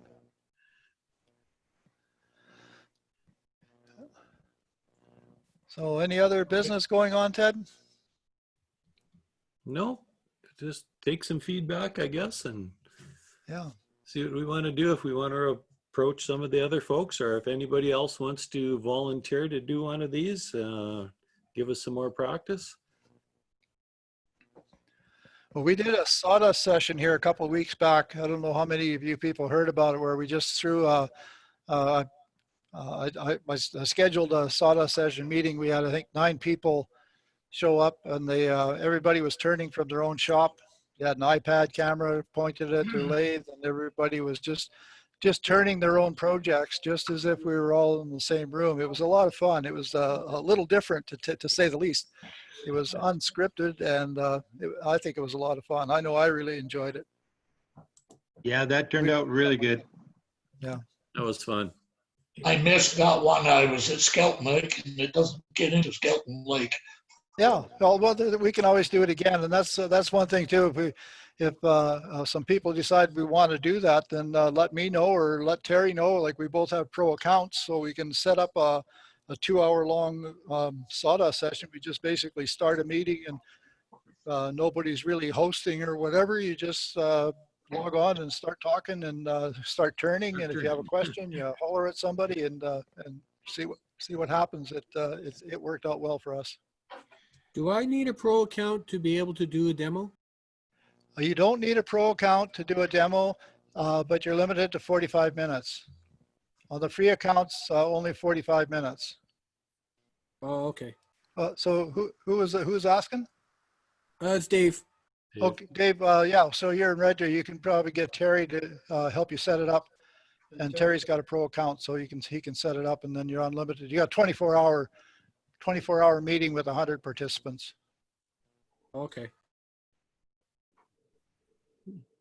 But even on the free account, it times out after 40 minutes and punts you out, and you just log back in and you can go for another 40. And we did that when we first started doing the Zoom meetings. We were just using the free account and would log back in. And actually, we never lost anybody. We would lose everyone, and everyone would log back in a couple minutes, and we're going again. That's interesting because we were running a meeting with the Seniors Association and it came up to 45 minutes, but then it never canceled out. It just kept on going. Yeah, and we run into that as well too. So I'm not sure how they do that, but there has been times when we have been punted, and there's been other times when we haven't. So yeah, I'm not sure how that part works. All I know is with the pro account, it's never been a problem. One of the advantages of the pro account as well is that you can do some recording. Like, so I've recorded this, and I'm hoping that when I get done, I'll edit it down a little bit, and I'll post it on the Edmonton Woodturners YouTube page. Hey, Terry, what did you pay for the pro account for yourself? I think it was about $200, isn't it? Bert? Yeah, $200 for the year. Yeah. Oh, okay, good enough.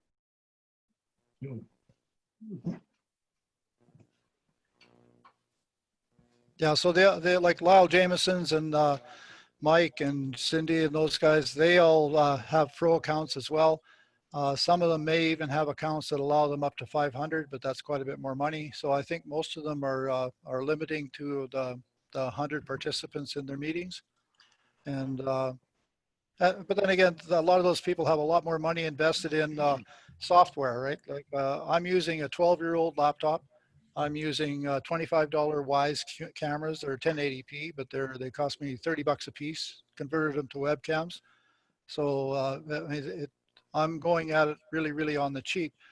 The guys that are doing this as remote demonstrators, they probably have $3,000 or $4,000 worth of computer hardware and cameras and software set up so that they can be a little more professional. And so that justified them charging what they charge because they need to pay for their equipment.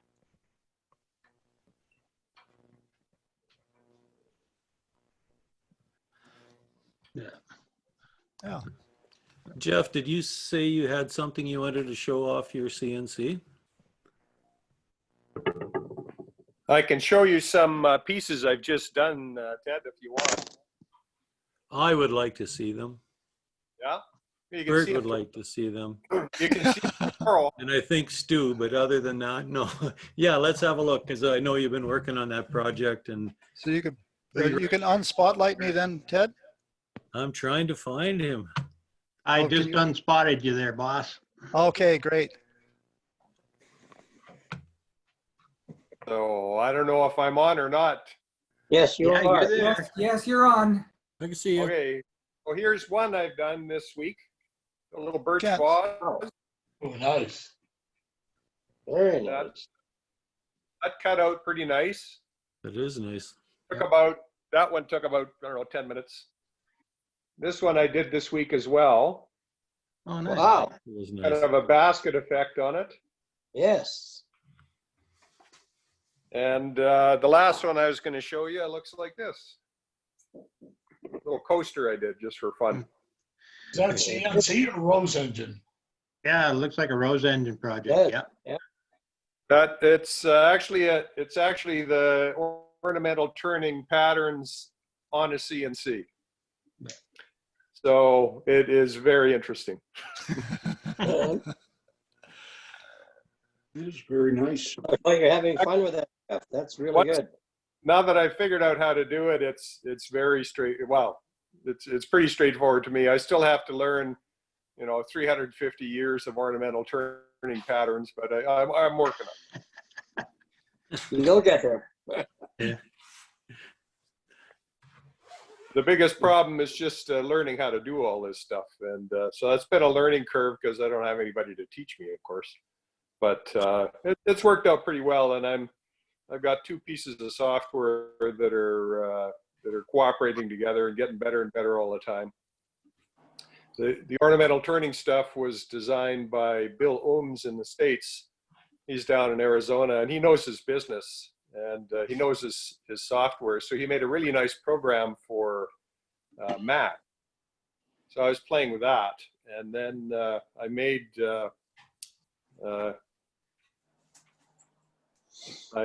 Mike Golka's teeth grind when I showed him a couple of the designs I did. So he moved that one over into Windows, and away we went from there. And the other piece of programming is from a German guy, and that's what does the cutting. So Bill Ohms' stuff actually generates the G code in a whole bit, but I can go from one to the other and then back again. And that's really nice because I can put my own pieces in there. Very nice. And to be able to do it with a router rather than all their cutting frames and, you know, universal cutting frames and all this kind of stuff. I'm just using a router with conventional bits. And I just love that CNC. What a wonderful tool to use in a shop. I use it for all kinds of stuff. But so many guys get them and they use them for flat work. And then they don't get anywhere past that. And I built it originally so that I could do this. So I finally got there now. Good for you. You did. Great, Jeff. So Jeff, if you were going to buy a CNC, which model would you buy? I wouldn't buy one. I'd just build it. I know, but if you didn't want to build it and you wanted to buy something, it depends how much money you want to spend. Quite honestly, a lot of the popular ones like Shakeopo and whatnot, they're not too big. You know, a couple of feet by a couple of feet or 3 feet square is tons. What I did differently was I cut a big hole in the center of mine. I built mine anyway. I built actually 3 of them, but I cut a big hole and built a 4th axis, which is another motor to turn. And the part of the problem with the plug and play ones is you don't really understand them. So to make all the changes you want to make, you have to figure them all out anyway. And I figure if you've gone that far, you may as well just build one. Not that tough. So there's a guy in Windsor, Ontario, does DIY builds, .ca. So he's got a 5-foot CNC that he built out of Baltic birch using really basic stuff. And so I looked at that and I scaled that down to about 70% of his size. So mine's about 3x4. And they're not super expensive to build, really. You can spend a couple of grand on them if you want to buy one, or you can build one for, you know, less than $500. And then you know how it works. And if it breaks, then you can fix it. Well done.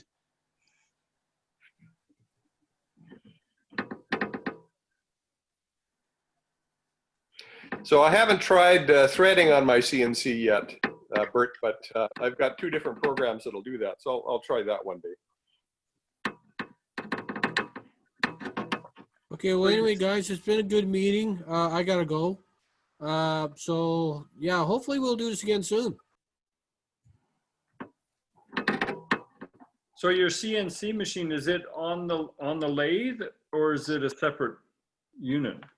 No, I decided to make it a separate one, but I will turn something like this on the lathe and just leave it in the chuck.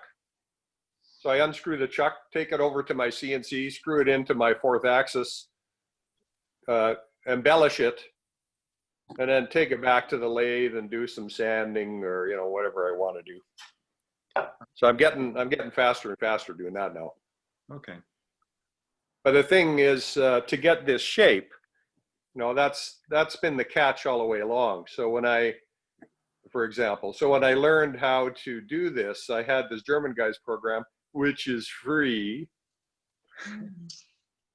And then I can do what's called a Z-axis probe. So I can just go along with this and all the way to the end, and then take that data, export it to Bill Ohms's program, which is called Corn Lathe. And so I import that, make a design, and then export the code that tells the machine what to do. Right now I have to massage it a little bit in a text editor, but the guy in Germany is working on trying to import that. We got it about halfway right now. So you click a button, you can export it. You click a button, you can import it, and then you just cut it with the CNC. So it's really cool. And to be able to do that, like you can't possibly do that without hours and hours and hours of carving with hand tools. I don't know. I'm not that young anymore. I don't want to spend weeks doing one piece. Forget it. 10 minutes. That was about right. Well, it leaves me out. I don't know that much about bloody computers. You're speaking Greek to me. Well, it's a learning curve, right? You got to keep the gray cells active. You have to have lots of mushrooms in your diet. Fish. That helps too.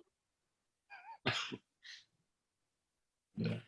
But it is so cool watching the machine cut a rose like that. You know, that is so cool. I just love watching them.